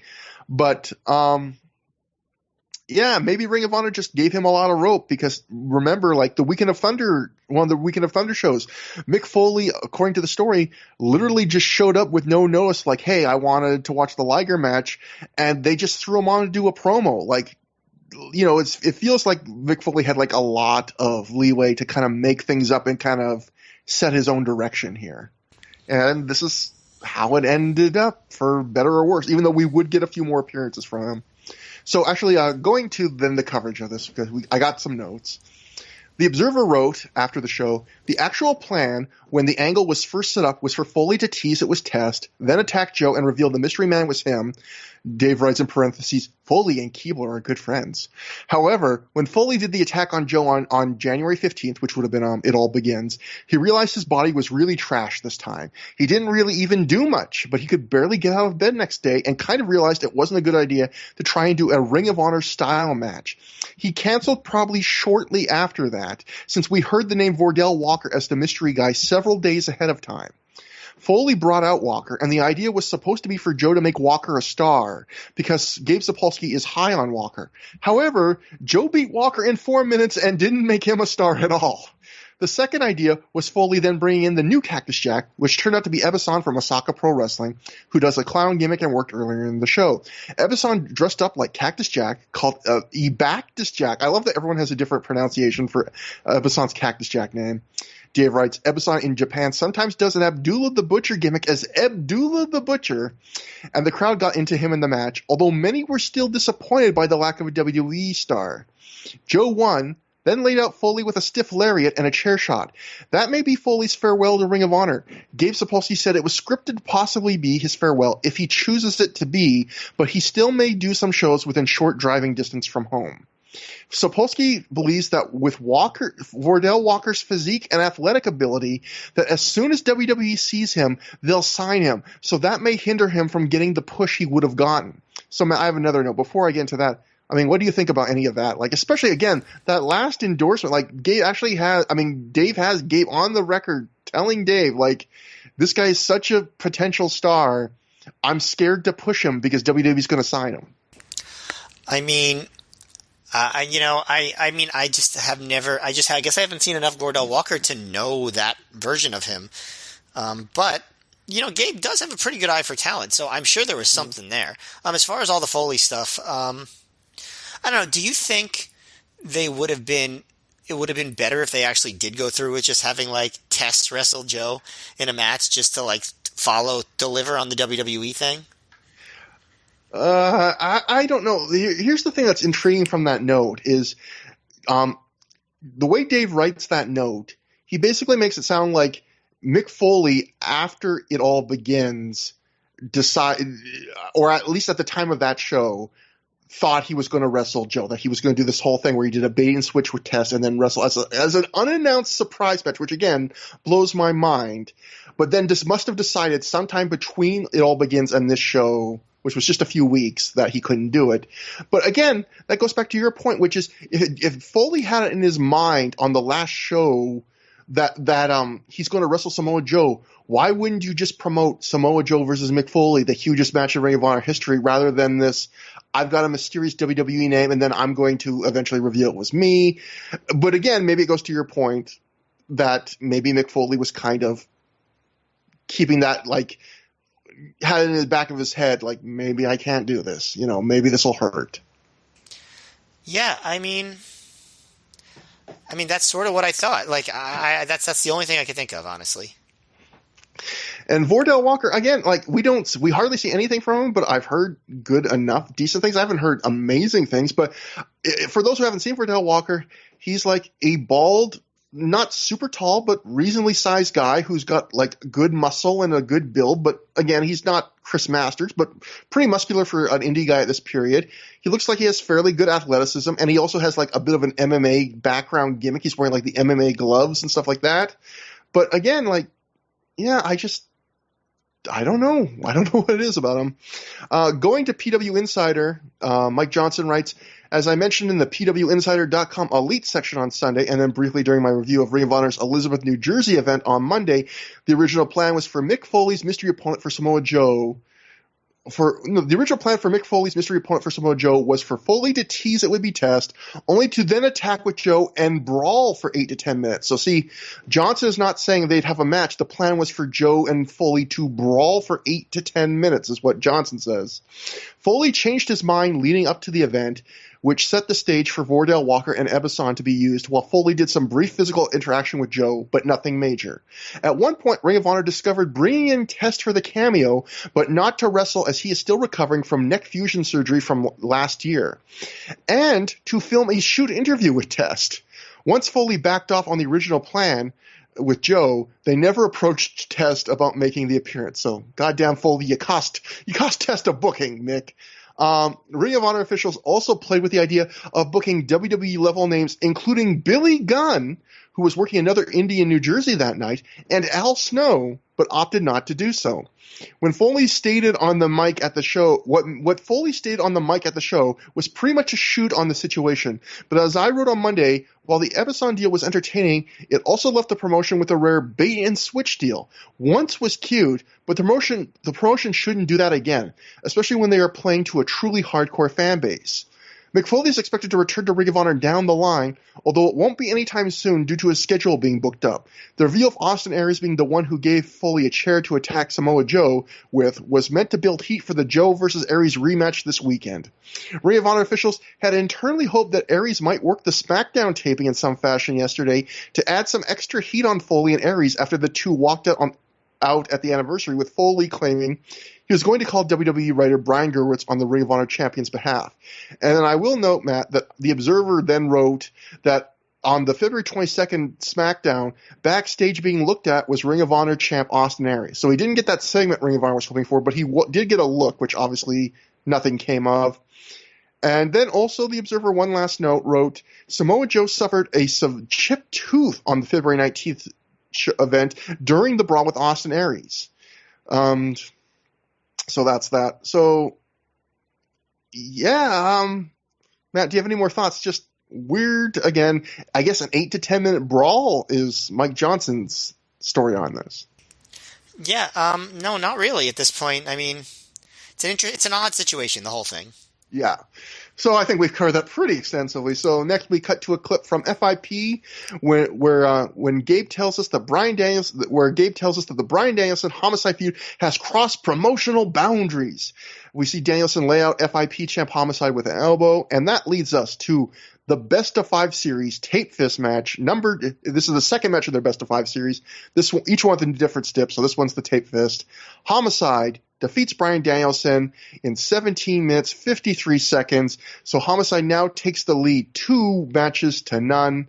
Matt, what'd you think about this? Well, I liked it more than the submission match, I think. I don't think either of them were great, but I mostly enjoyed this. I thought, the tape fist is not a stip that really, gets my juices flowing. It's not like a tape fist match. It feels like a throwback, which I guess maybe was the point. But they do lean into it at least early, right? They do like some boxing type stuff where no one connects. So then they just lock up. But they do sell punches more. Like Homicide drops to the ground when Danielson hits a punch a couple times. And that stuff. But pretty quickly they go into the crowd. I should mention that that Romero is in Homicide's corner. And Smokes and Reyes aren't because they apparently were injured by Dan Moff, based on the storyline. But so they go into the crowd, they're fighting. Homicide's attacking Danielson's shoulder with a chair. Homicide sets up a chair across 2 other chairs and tries to suplex Danielson onto it.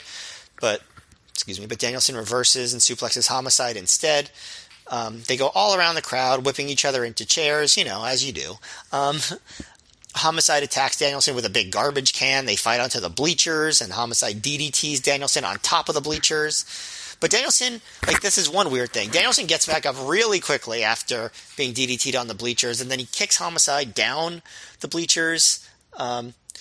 So I don't know. It's weird to have a big spot where you're DDT'd on metal bleachers and then you're just immediately in full control. But whatever. Then they go to another set of bleachers where Danielson is choking Homicide on top of them until Homicide hits an eye poke, which was actually seemingly more devastating to Danielson than the DDT on the bleachers. But that's when Homicide pulls out his fork. He holds it up high along with the middle finger. Danielson does a blade job. I have to admit, I did not expect a fork in this match, or never mind a fork that was being done in the crowd, because they were still in the crowd while this was going on. Gabe mentions this is the first time Danielson has ever bled in ROH, which I don't think I realized. But they get back in the ring. There's forking going on until the ref takes it, and that allows Danielson to fight back. He keeps pulling Danielson up by his ears, but Danielson gets a burst of adrenaline, hits the airplane spin, but he can't do it for long because of the blood loss. So Homicide is able to grab his nose and take him down. And so Homicide is really dominating here for a while. He's punching and kicking Danielson in the head. He hits the old school expulsion, which Gabe identifies as doing Carino's move after Carino did his move in the first match. So they're building up a match that they will eventually have, 10 months after this? But Homicide, he misses an attack off the ropes. Danielson fights back. Danielson goes for the surfboard, and Homicide yells, "This shit again!" which I thought was enjoyable. And it's also a precursor to when Danielson would do that move when the CZW feud was going on, and the fans would chant same old shit at him. So Homicide apparently invented the same old shit chant. But Danielson locks it on. He cranks, Homicide's head back, but Homicide breaks it up with another eye rake. Danielson blocks the lariat, gets in the cattle mutilation, turns that into the roll-up that he won with at All-Star Extravaganza, gets a 2 count. Then Danielson hits the top rope belly-to-back suplex. Both guys are down. Then they trade punches to the head, go down again, and that's when Smokes comes out while Romero's distracting the ref, and he sprays water in Homicide's face. And Nolte is really mad about it. He's screaming, he's what is he doing? Blah blah blah. It's in the pantheon of interference, this doesn't seem so bad to be. But then he does tape brass knuckles onto Homicide's fist, which you can be upset about that. But Nolte is just very annoying with the yelling here. I thought this was particularly annoying yelling by Nolte. What's he doing? He's putting the brass knuckles. Blah blah blah. Obviously the tape fists were not that good because they should have just done brass knuckles on a pole. I think I might have said that before. Because it ends up with brass knuckles anyway. Homicide hits him with the tape knuckles fist, and falls on Danielson and gets the win. So he's up 2-0. I like that the match had like different segments, like the brawl in the crowd, then Homicide working on Danielson, then a bit of the comeback, and then the cheap finish. I enjoyed that aspect. I didn't think this was one of their best matches, but I did think that it was more entertaining all in all than the first match of the series. I think I like this match a bit more than you. I thought it was very good. I agree it wasn't great, and you would expect from sometimes with these, what we're learning is these guys don't always have great matches, but I would say like 3.5, 3 3/4. Like it was very good.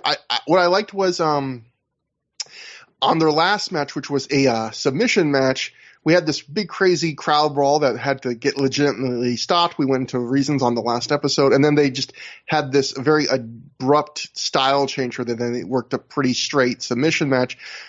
I feel like we kind of got the crowd brawl we wanted in that match. In this one, maybe it's not quite as intense, and like you said, there was maybe some moments that were a little weird, but overall, it was lengthy, and most importantly, it made sense with the stip that a tape fist match, maybe you would have a fist fight that spills out into the crowd.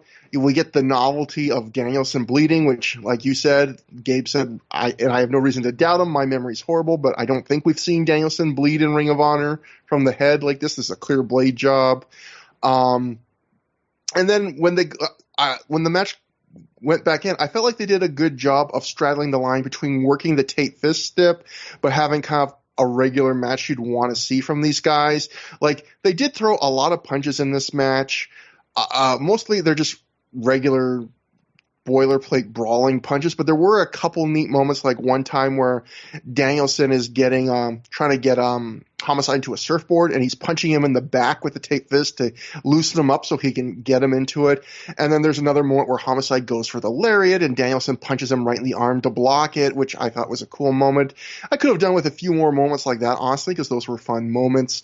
I thought one thing that was interesting in this match was the two biggest pops in a match with blood and crowd brawling and all sorts of punches and brawling. The two biggest pops in this match were both for submissions. I think both the really bendy surfboard choke where Danielson bends the guy almost backwards, and then the cattle mutilation both got pretty surprisingly big pops. Like, that's what the crowd made just because they bought them as finishes or because they're cool moves. My biggest, so overall I thought it was very good, but my biggest flaw in this match is that finish. It's another bad finish on this night because it requires, because Julius Smokes was selling being hurt from being speared into the barricade by Moth in that tag match. Rocky Romero, who was at ringside for this whole match, he has to talk to the ref for like what feels like, I don't know, it was probably only like 90 seconds or 60 seconds, but it feels like an hour. And because even when Smokes comes out, he's like limping and stumbling, like he's selling that he's still hurt. So it takes him a while to get down there, and then it takes him a while to like tape the brass knucks to the fist. And I realize it kind of has a cute payoff because after their last match, Danielson actually hit brass knucks on Homicide, so this is kind of a cute little playoff of that. But the interference, it was so ridiculous how long it took and how long the ref had to be distracted, and just seeing such a like cheap and poorly done in that sense. But overall, I still thought it was very good. And maybe the match highlight, though, was there was a scary-voiced fan that kept cheering on Danielson aggressively.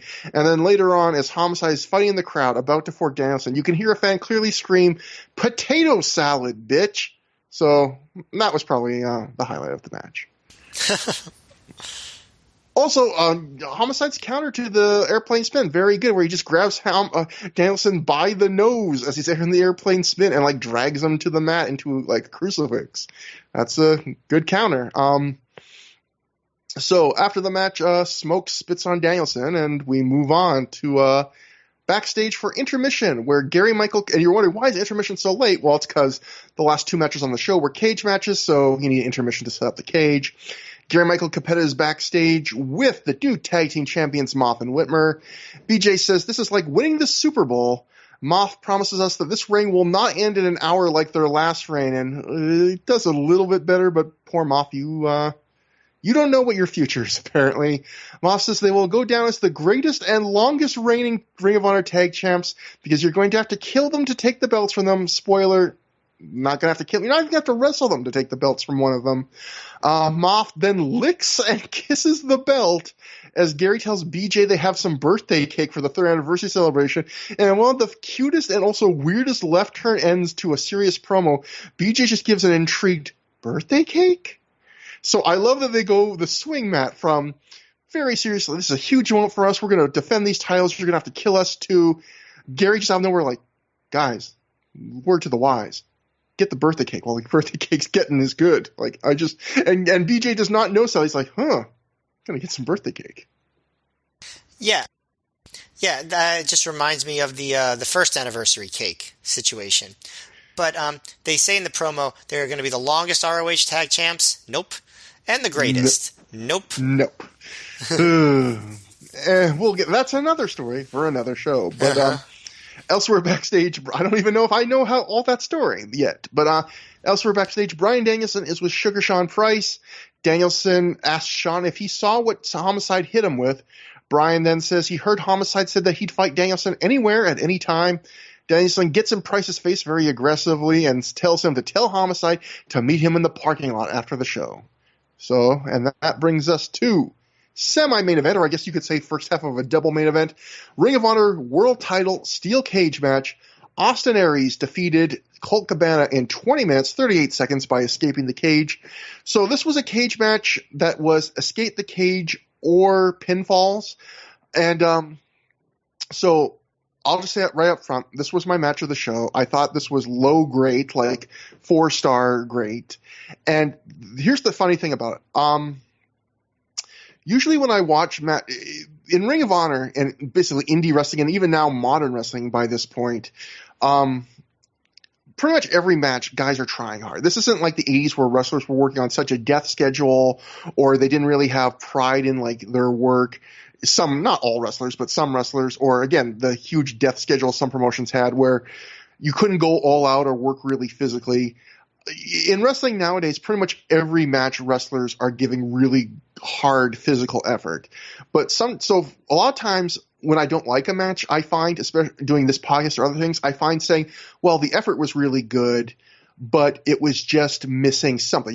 The story wasn't there, or the selling was a little off, or there was just something missing, or whatever. And usually when I say that, that usually means I'm going to give a match like a very good, going to give them like 3.5 to 3.75 star match. I'm never going to say a match like that is great. This is a match where something was missing, and I think they worked so hard, I have to say it's great. I think this is a match that is great on effort alone. Like, yes, this had a bit of a storyline going into it. Yes, this is a rematch of the last match. This isn't a great feud. This isn't a really heated, legendary rivalry. This match itself doesn't have a particularly great story to it other than the usual cage escape tropes. But goddamn, do these two guys work hard. You can tell they're trying to live up to the standard of Ring of Honor main events. They're just working really hard, hitting hard. You get the blood here. It's hard to single it out to an exact moment, but there's just a lot. It's just these guys are just trying to will themselves to a great match, and I think they just barely get there. And I guess, Matt, before I hand it to you, the one thing I would say that where this match really succeeds for me is this is not the best cage match I've ever seen. Far from it.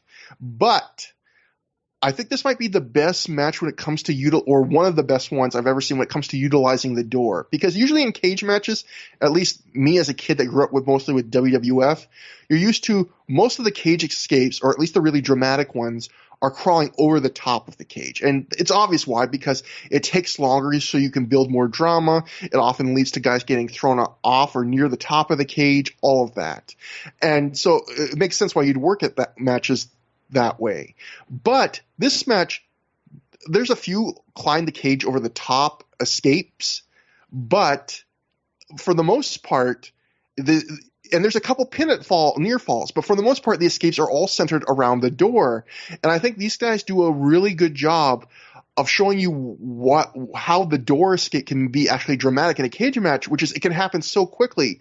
Like the very start of the match, they get into like a grapple in the corner, and Colt like does a clean break, and it's the corner that has the door. And as Colt backs away and does the clean break, like Aries realizes he's in the corner where the door is and almost escapes right there. And it reminds you, oh, like a guy can like win the match in a second if they're near the door. And like later on, I think Colt gets bumped into that corner and he like falls, not intending, but he falls almost through the door completely, and Aries has to grab his leg and slowly pull him back in. It's like a very exciting moment because it makes you realize that the magic of of a door escape, again, is it can happen in the blink of an eye when you're not even expecting it, compared to like the cage, climbing the cage, you see that coming, and it all builds to the finish, which is a fantastic finish in a lot of ways. I have a nitpick I can get to later, but Colt goes to climb to the top of the cage while Aries is down.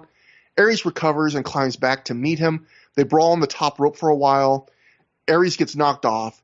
Colt keeps climbing, and now he's all the way on the other side. He's over the top and coming down the other side of the cage, and he's at the point where he's probably like 15 seconds, maybe less even, from being able at a height where he can just drop down, touch the floor, and win the match. He's so far down, Aries is never going to be able to catch up. At this point, Aries gets up.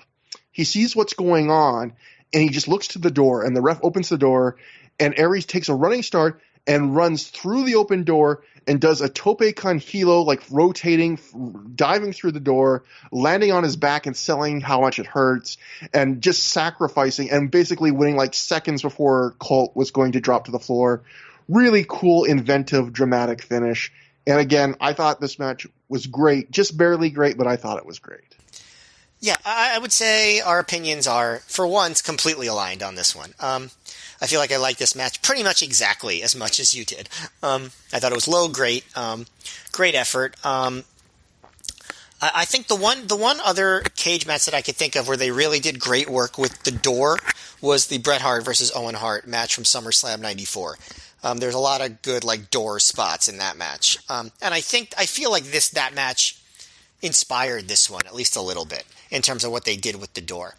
But, they modernized it. I feel like you said, they went all out. Like, Cabana was definitely more serious during his entrance, but he wasn't, like, furious. This wasn't a feud that really screamed, we need a cage match to blow it off. But yeah. They did make the most of it. Like, they started off the match where Cabana seemed pissed about what happened at the last show, but it's not like he went after Aries all hard at the beginning. They did wrestling, at the beginning. And then they tried to do, like, quick escapes and stuff. But the pace was really good. I also think they lucked out in that the crowd, which was up and down during the night, was very into it right off the bat. I'm sure this was right after they came back from intermission, because in ROH there was always the intermission. When they had a cage match, they would always not do an intermission in the middle of the show. They would save it for when they were putting up the cage. So I think that's why they so often did like 2 cage matches. Or like if they were going to do a cage, they would do like a steel cage warfare match that would last like 30-something minutes, or a cage of death that would last like an hour. Like I think as opposed to just like putting up a cage for a 10-minute cage match, So the crowd was into it pretty early on. They did like some classic cage match stuff. They were, raking faces across the mesh. At one point, Nolte, after Cabana's bleeding, says that Cabana is no stranger to blood. And I was trying to think of, was Cabana bleeding in other ROH matches? And the 2 that I could think of where he might have bled, and I don't remember for sure, was the tag match with Punk against Raven and, or the tag matches with Punk against Raven and Daniels, or Raven and Whitmer, and also the Battle Lines Are Drawn 6-man. Do you remember if Cabana bled in either of those matches? Because other than that, I can't remember. My memory for that stuff is horrible, but I think the larger point is Colt wasn't like known. If he had bled before, he wasn't a guy that bled even like semi-regularly. It was, yeah. You wouldn't be known for that. He wasn't like, oh, Colt is comfortable with bleeding. Like, that's a little bit of a stretch. I'd agree with that. This was the most intense he wrestled so far in ROH. And I thought, Cabana, whenever he would have title matches, I think he'd only had 1 title match before this. Before the last Aries one. It never felt like, a top-tier title match. He always felt like it was an afterthought of a title match, never really a main event. But this felt like a main event. And, he really felt like he belonged there. And Aries, he had a lot to live up to. So to have a match this good in your second title defense, I think is a pretty good feather in your cap. You know, he really felt like a champion, at least during this match. And there were some other pretty cool inventive spots related to the cage. Like at one point, they were standing on the top rope, like not in the turnbuckle, but like in the middle of the rope leading against the cage. And Aries went for a crucifix bomb off the top of the cage, but Cabana held onto the cage, and Aries fell off, and then Cabana hit a moonsault, and he landed like right on top of Aries' head and shoulder, like bent him up badly. Like that could have gone really bad, but apparently it didn't. It's like he landed on him so high, like from directly above, that rather than Aries being able to like take a bump where he like falls backwards on his back, it's like he just crumpled straight down. Like that was scary. It was, and like I mean, it apparently didn't have any impact, luckily. And right before the finish, when Cabana was on the top rope and Aries jumped up to stop him, you can hear a fan, I think it was a fan, yell really loudly, "Oh, I just got spit on me. That's the second time." And I was like, that's just such a specific thing to hear on camera. But yeah, no, that's it. Literally, I quoted it. That's what they said. But Aries he hit a top rope Hurricane Rana off the middle in the middle of the cage, like which was a really good spot. That's another really cool, innovative spot. And that's when Aries does the thing where he does the corner drop kick with Cabana by the door. And Nolte is like, Aries should be worried about dropping Cabana through the door. And Gabe, obviously knowing what's going to come, tries to blow it off. He's like, oh, no, that won't happen. And then it happens. It's like like another situation where Gabe is probably mad, like Nolte spoiled the spot. It's probably not a coincidence that Mark Nolte only has a few shows left. Yeah, exactly. But yeah, so Aries is bleeding at this point. Cabana hits a spinning razor's edge on Aries for 2, and the crowd really bought that near fall.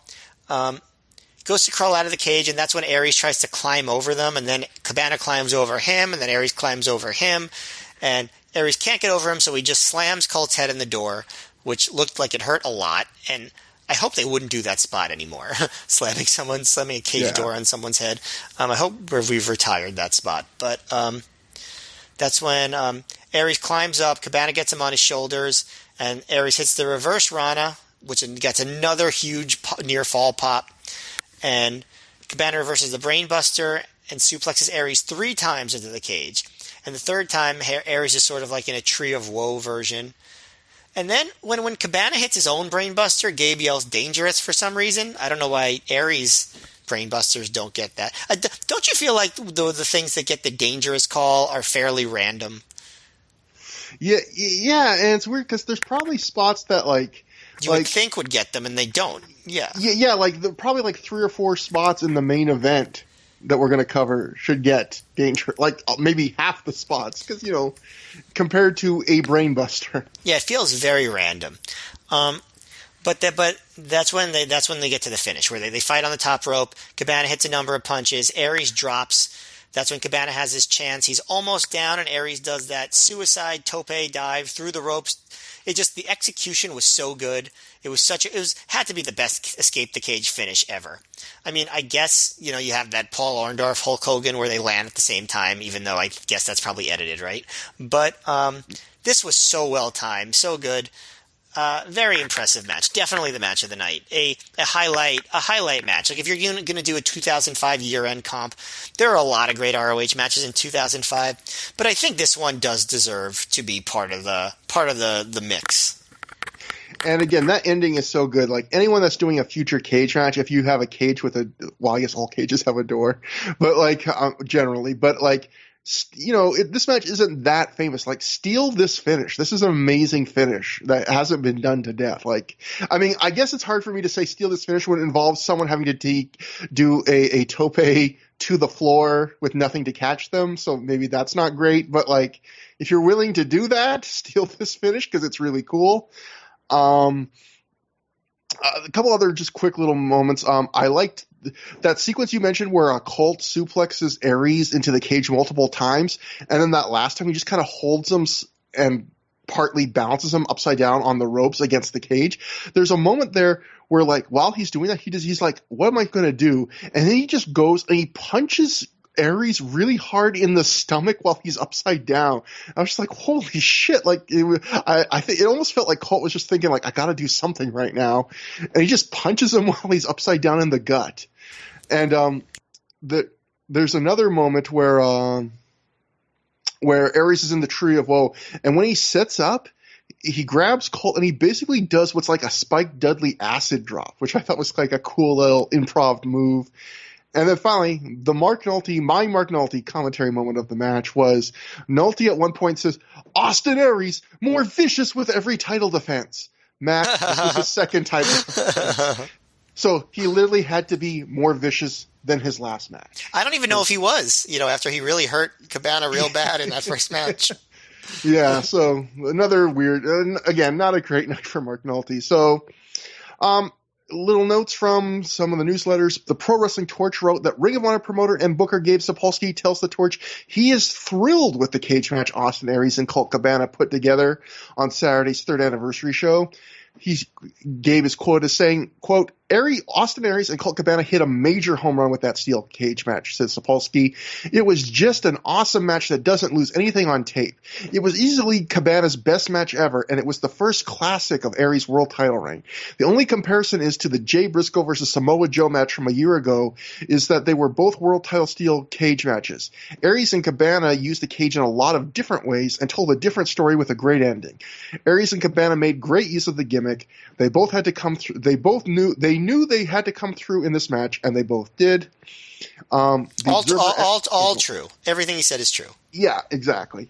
And Gabe does compare it to the Jay match at one point on commentary, and I would say this isn't nearly that match was one of the better matches of 2004, but I will say Gabe is completely right where this is great, but in a different way. Like, it's a different kind of match. Yes, exactly. But, so the Observer added, Aries beat Colt Cabana in a strong cage match that was said to be the best match of the night. Sapolsky planned for Aries to win in the middle, but Aries came in with his own idea and asked to do a deal where Cabana would climb over the cage and be hanging and about to drop down when Aries would do a tope con hilo through the door onto nothing, but by doing so hit the floor first for the win. It could have been bad if the timing wasn't perfect, but it was. So, interesting to know that actually, Aries was the one who came up with that idea.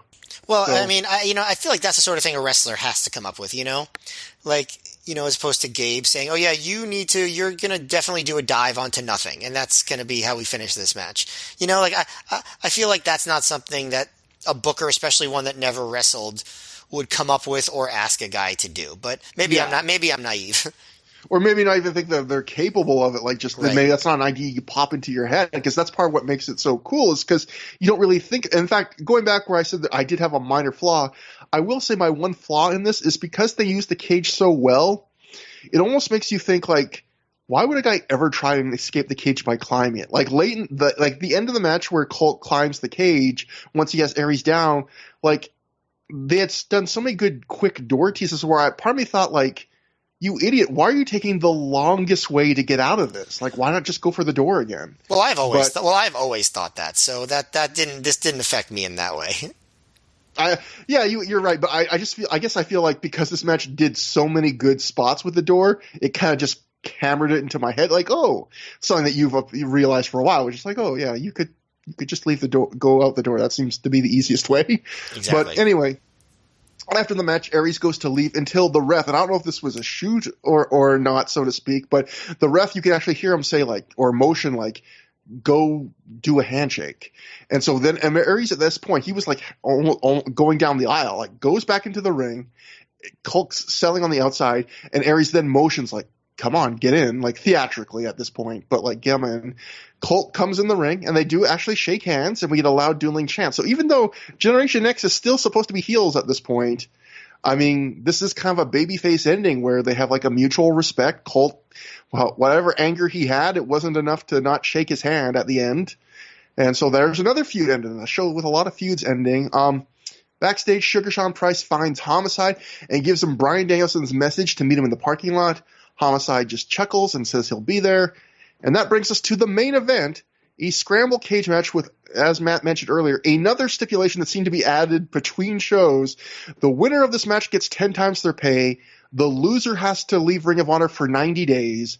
The Ring Crew Express defeated Azrael and Dixie, Generation X of Jack Evans and Roderick Strong, Special K of Deranged and Izzy, and the Carnage Crew in 10 minutes 31 seconds when Marcos pinned Loke after he hit a senton off the platform, off the shoulders of Dunn, through a table. And so for people that just forget, scramble cage matches are cage matches where there are 4 platforms, one in each corner, with the idea being, hey, wrestlers can do crazier things if they have a sure footing to stand on top of the cage. And the other thing is a scramble cage match. The rules for this are 2 teams start out. I think they wrestle for either 2 or 3 minutes, and then every minute after that, a team comes in the ring, and the end of the match ends when one person scores a pin or submission, and pins or submissions do not count until every team is in the match. So with that being said, Matt, what did you think about this big crazy excuse to do big crazy things? Yeah, I'd say this was the least impactful of these. When the other 3, the first one at Main Event Spectacles was very good for what it was. I liked the one from At Our Best. I thought it was a good, dramatic, fun, we called it the dessert ending of that show. Scramble Cage Melee is it was interesting for what it was. I thought this one was pretty forgettable, very rushed. Those entrances after the first one, they were supposed to be a minute each, and maybe they were, but they felt like even less than a minute. Once you got through the guys actually coming down. I actually thought the person who I enjoyed the most in this match was Roderick Strong at the beginning, and he was out of the match pretty quickly because he got hurt. But yeah. At the beginning, he picked up Izzy, lawn darted him into the cage. He was suplexing people onto the cage, and then before you know it, he's out of there. And then, Azrael and Dixie, they're supposed to be the serious Special K, but when they come out, they just look scared. Yeah. And it's just are they supposed to be the baby faces? Because that's not serious. It just seems like they're wimps. I don't know. But, it's a lot of basics, not basic spots, but just stuff that you would expect. Carnage Crew hit their neckbreaker Razor's Edge. Dunn and Marcos do stage dives off the platforms like they did at the Scramble Cage Melee. Azrael tries to suplex Evans off the platform, and Evans throws him off. And actually he does what Gabe even calls a Cactus Jack style bump, but it's more of a Mick Foley style bump. But I mean a Mankind style bump off the Hell in the Cell, but into the ring. He just does he flips over, lands pretty hard, and then Evans does a 450 onto Dunn. And Gabe says, "On to Dunn, who might be done," which that's pretty good, Gabe. DeVito does a moonsault off the platform onto a pile of people. Azrael actually does a double stomp off the top onto the back of Izzy's neck, and he sells his legs are totally blown out. At least I think he was selling. Then there's a spot where everyone just leaves the ring, and the camera is not on the ring, so you can't tell why it's happening. So it just seems like everyone is just someone tilted the ring and everybody fell out the door. It was just really strange. Did you notice that when everyone was falling out of the door, you couldn't see what was happening that was causing them to fall out? Yeah, that was definitely strange. Yeah, so everyone's just falling out the door, and Carnage Crew get a table and bring it back into the cage, and then DeVito teases pile driving Izzy off the platform, but Dunn low blows DeVito, and that allows Izzy to hit a crazy Phoenix splash thing to the outside onto a bunch of people, which I believe he might have actually done in the first Scramble Cage match too. But that leaves just Dunn and Marcos and the Carnage Crew left in the ring. And that's when they do, like you said, the assisted senton off the platform, through Loke, through a table for the win. It was just a bunch of spots. It's not a match I'm ever going to think about again. It was very rushed. I guess there was nothing wrong with it per se, if you like this kind of thing. But it didn't feel totally necessary. I kind of think that the title match should have been the main event. I mean, I get that they kind of booked this the way they booked At Our Best, with the dinner, then the dessert. But I feel like this dessert was not decadent enough to earn its spot ahead of the dinner. I like this match a fair bit more than you. I thought this was very good as a crazy spot fest because, for me, this match kind of accomplished what I want from Crazy Spot Fest, which is I don't overstay your welcome, and this didn't. It was only 10 minutes. That I can agree with. and kind of just get to the crazy stuff. Like, there's no... I don't mean to demean the wrestlers. There's a lot of wrestlers in this match I really like, and I'm sure there's a lot of work put into this match. But there's no art in this match. This match is a spot delivery system. It's, I thought Strong and Evans and Deranged and Izzy actually looked fairly good against each other. Like, I thought I came away wanting to see them get like a 10-minute match to themselves. I agree. Strong looked really good, even though he's not the flyer. He lawn darted Izzy from the cage through the open door into the barricade. That was such a crazy spot. And then, Strong apparently has to go to the back like halfway through the match with like a legit injured ankle. There was a moment I also liked where Deranged does a satellite head scissors to Strong, and while he's doing it, he's falling out of his pants, and you can see his underwear, and he like still finishes the move, which kudos to him, I guess. But overall, this match was basically just 3 very quick things. It was stage 1, an opening like 2-minute tag match. Stage 2 was all the teams rapidly coming in, and I agree with you. It felt like they were coming in very quickly, and just everyone taking turns that's going to do a spot off the top of the cage. Take your, do your move, take your turn. Then after that, everyone got out of the ring except a few people for a couple minutes so that the Carnage crew could set up their table spot for the finish. And then at the very end, once it was set up, okay, here's the big spot through a table. And again, like the match was just, do you want to see a few big spots off the top of the cage? Do you want to see a big crazy ending? That's about it. And I also completely agree with you. I had the same notes that Azriel and Dixie, who are supposed to be baby faces, they're the only team that is scared to get in the cage. And Gabe is trying to defend them on commentary, being like, well, since no one can win the match until all the teams are in, it's smart for them to stay on the outside. Like, why would they? But it just made them look like complete wusses. Like when the heels teams aren't scared, like this was a night with a few kind of odd character choices, but that was one of them. And it's not like they were making facial expressions like we're being clever. Like, they just looked scared.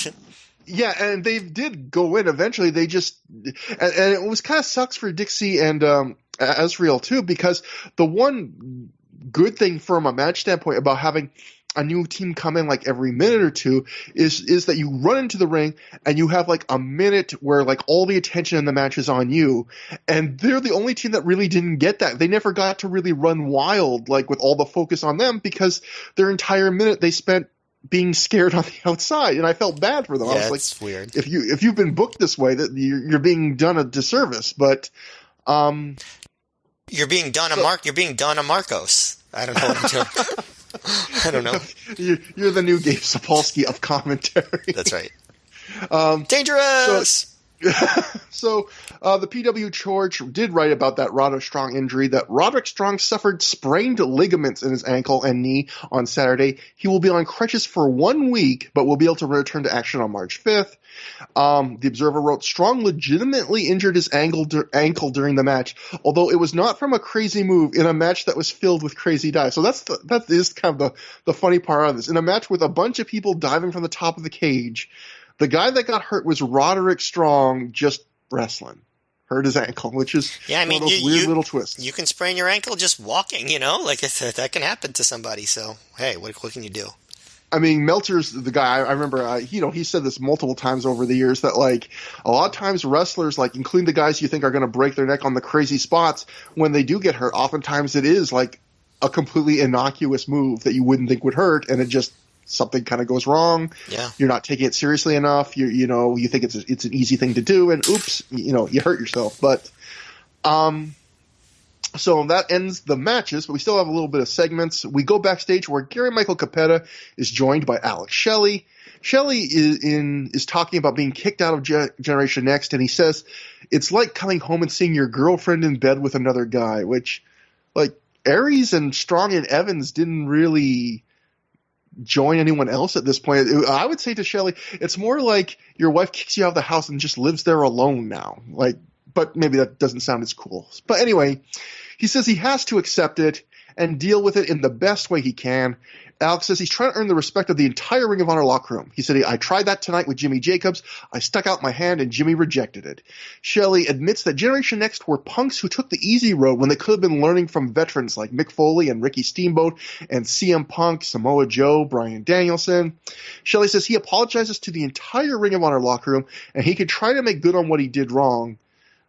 He then says he also wants Austin Aries' title and he wants revenge on Roderick Strong for laying him out at a recent show. Shelley also says that even though he's not friends right now with anyone in the Ring of Honor locker room, he has their back against Generation Next. So yeah, this was definitely shot on VHS. Oh yeah, I was going to ask, like, I don't know if it was just the copy of this or what. No. Because I remember on my original DVD, same thing. Yeah, this was definitely shot on VHS. There must have been something that happened to their DV cameras or something like that. Maybe they ran out of tapes or something. But this was definitely shot on VHS. It had to be. Yeah, for those who don't watch the show, basically from this segment on, the video quality of every segment till the end of the show takes like a noticeable like 2 or 3 notch downturn from, as Matt said, likely it being shot probably on VHS instead of the regular digital video. It's outright jarring, I would say, actually. But cut to the Carnage crew somewhere else backstage. They're nearly in tears and are screaming about losing. Luke says the Ring Crew Express are his own students, which I don't know if that's something he ever acknowledged before on Ring of Honor like programming. And he says now those students have sent them home for 90 days. DeVito is super pissed about having to go home for 90 days. He screams something like, I won't go back to my, like he says something like I'm not going back to my wife. Like, no. And then they vow that they're going to come back even crazier in 90 days. So this is the start of, I guess the Ring Crew Express Carnage Crew feud, which obviously won't kick off for a while, but Ring Crew Express Carnage Crew coming up. Here's the thing about this. Like, Loke is mad that, like, his own students did this to him. But, like, haven't they been beating the crap out of the Ring Crew Express since their very first match? Yeah, it's definitely, no, yeah, you have a good point there, but, these guys are jerks. They don't give a shit. They think they should be able to beat them up forever. Right. Next we go to Bryan Danielson in sweatpants and the most garish orange sweater in the parking lot.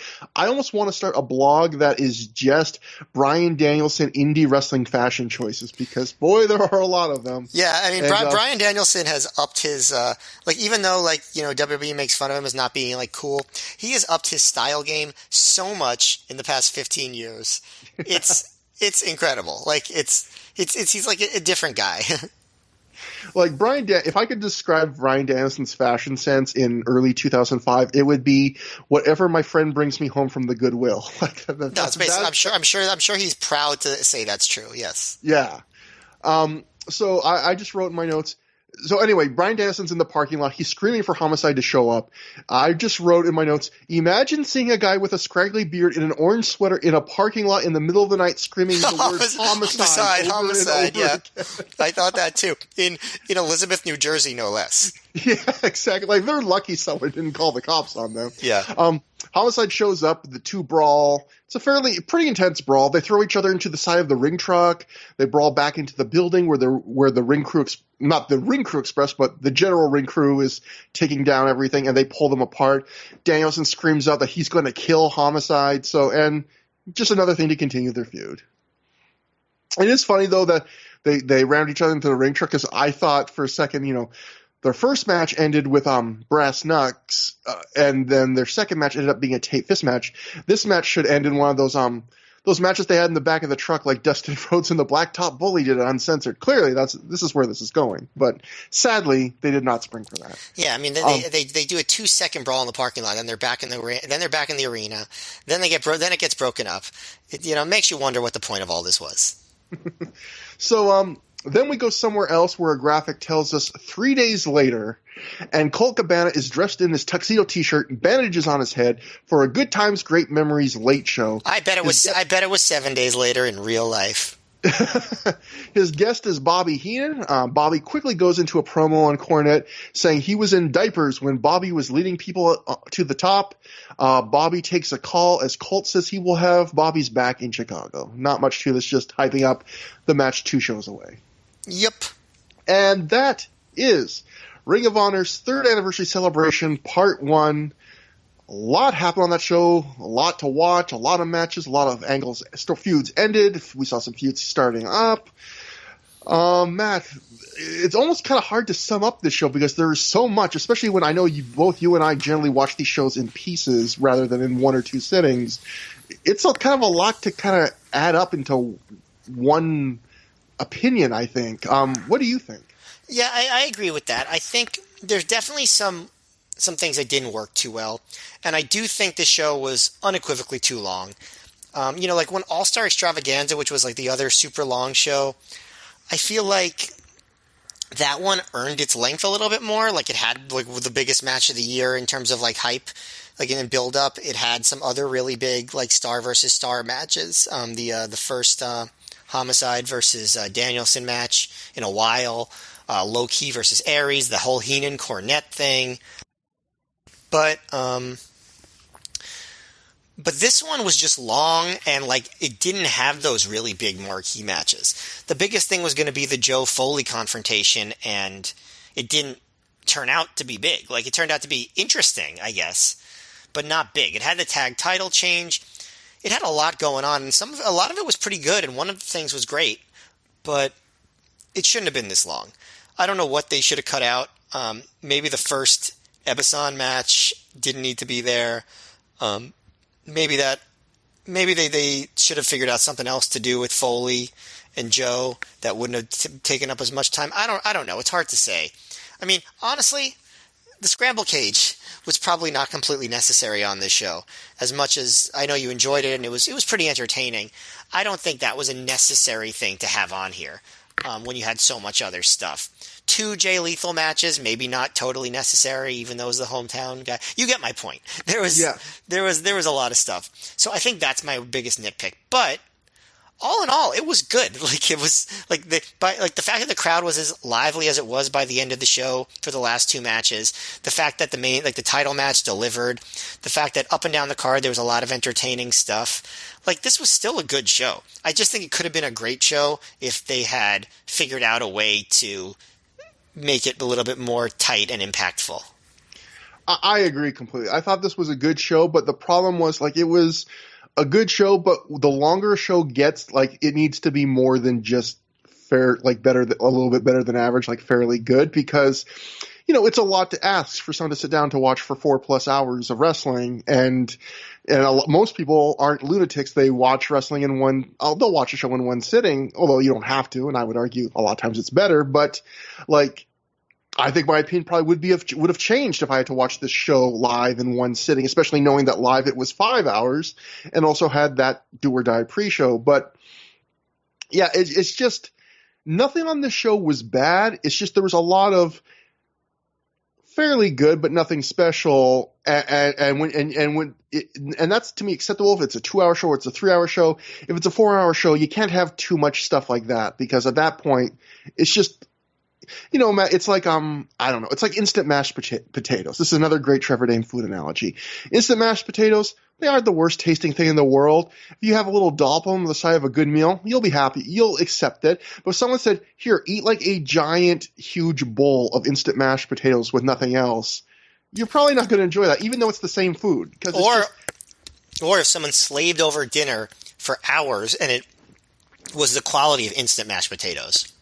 Yeah, it's just too much of a okay thing can end up being a not great thing. But overall, good show. I would say if you, for some reason, wanted a more abbreviated version of this, I would say just watch from the Mick Foley segment on, because you would get the noteworthy Ebestus thing, you would get the great cage match, you would get the pretty good Danielson homicide match, and you would get the crazy cage match, and that's probably maybe an hour and a half, 2 hours there. So that's fair. And nothing that came before that. There was some decent stuff, but nothing I would say that came before that was absolutely essential to see. I'm thinking my favorite thing on the early part of the show, and I know you didn't like it as much, but it might have been the opener for me. It was a decent opener, Yeah. But overall, though, if you're a really hardcore Ring of Honor fan or you're a completionist, you're not gonna feel bad that you watched this show. It's just it's a lot, but it's decent. And that brings us to the end of the show. So if you want to contact us, if you want to solve Ring of Honor mysteries for us, our email is throughtheyears@gmail.com. That's THROH@gmail.com. Our Twitter, I am at Trevor Dame, DAM as in mother E, on Twitter. Matt is at Mayor MGF. We have a thread on the Pro Wrestling Only Forum plug section. And next time we will be covering the 3rd anniversary celebration part 2 in Dayton, featuring the return for one night, or is it, of AJ Styles against Jimmy Rave, and the Ring of Honor debut of future champion James Gibson, plus CM Punk versus Alex Shelley, whole bunch of other stuff. And that show, by the way, got a lot of hype at the time as being like the best ROH show ever when it first happened. So I'm very curious to see how it holds up. And the best part, Matt, it's 3 hours. That's right. Okay, so that hope you guys join us then. Until next time, have a good time, have a great time, stay home for Thanksgiving.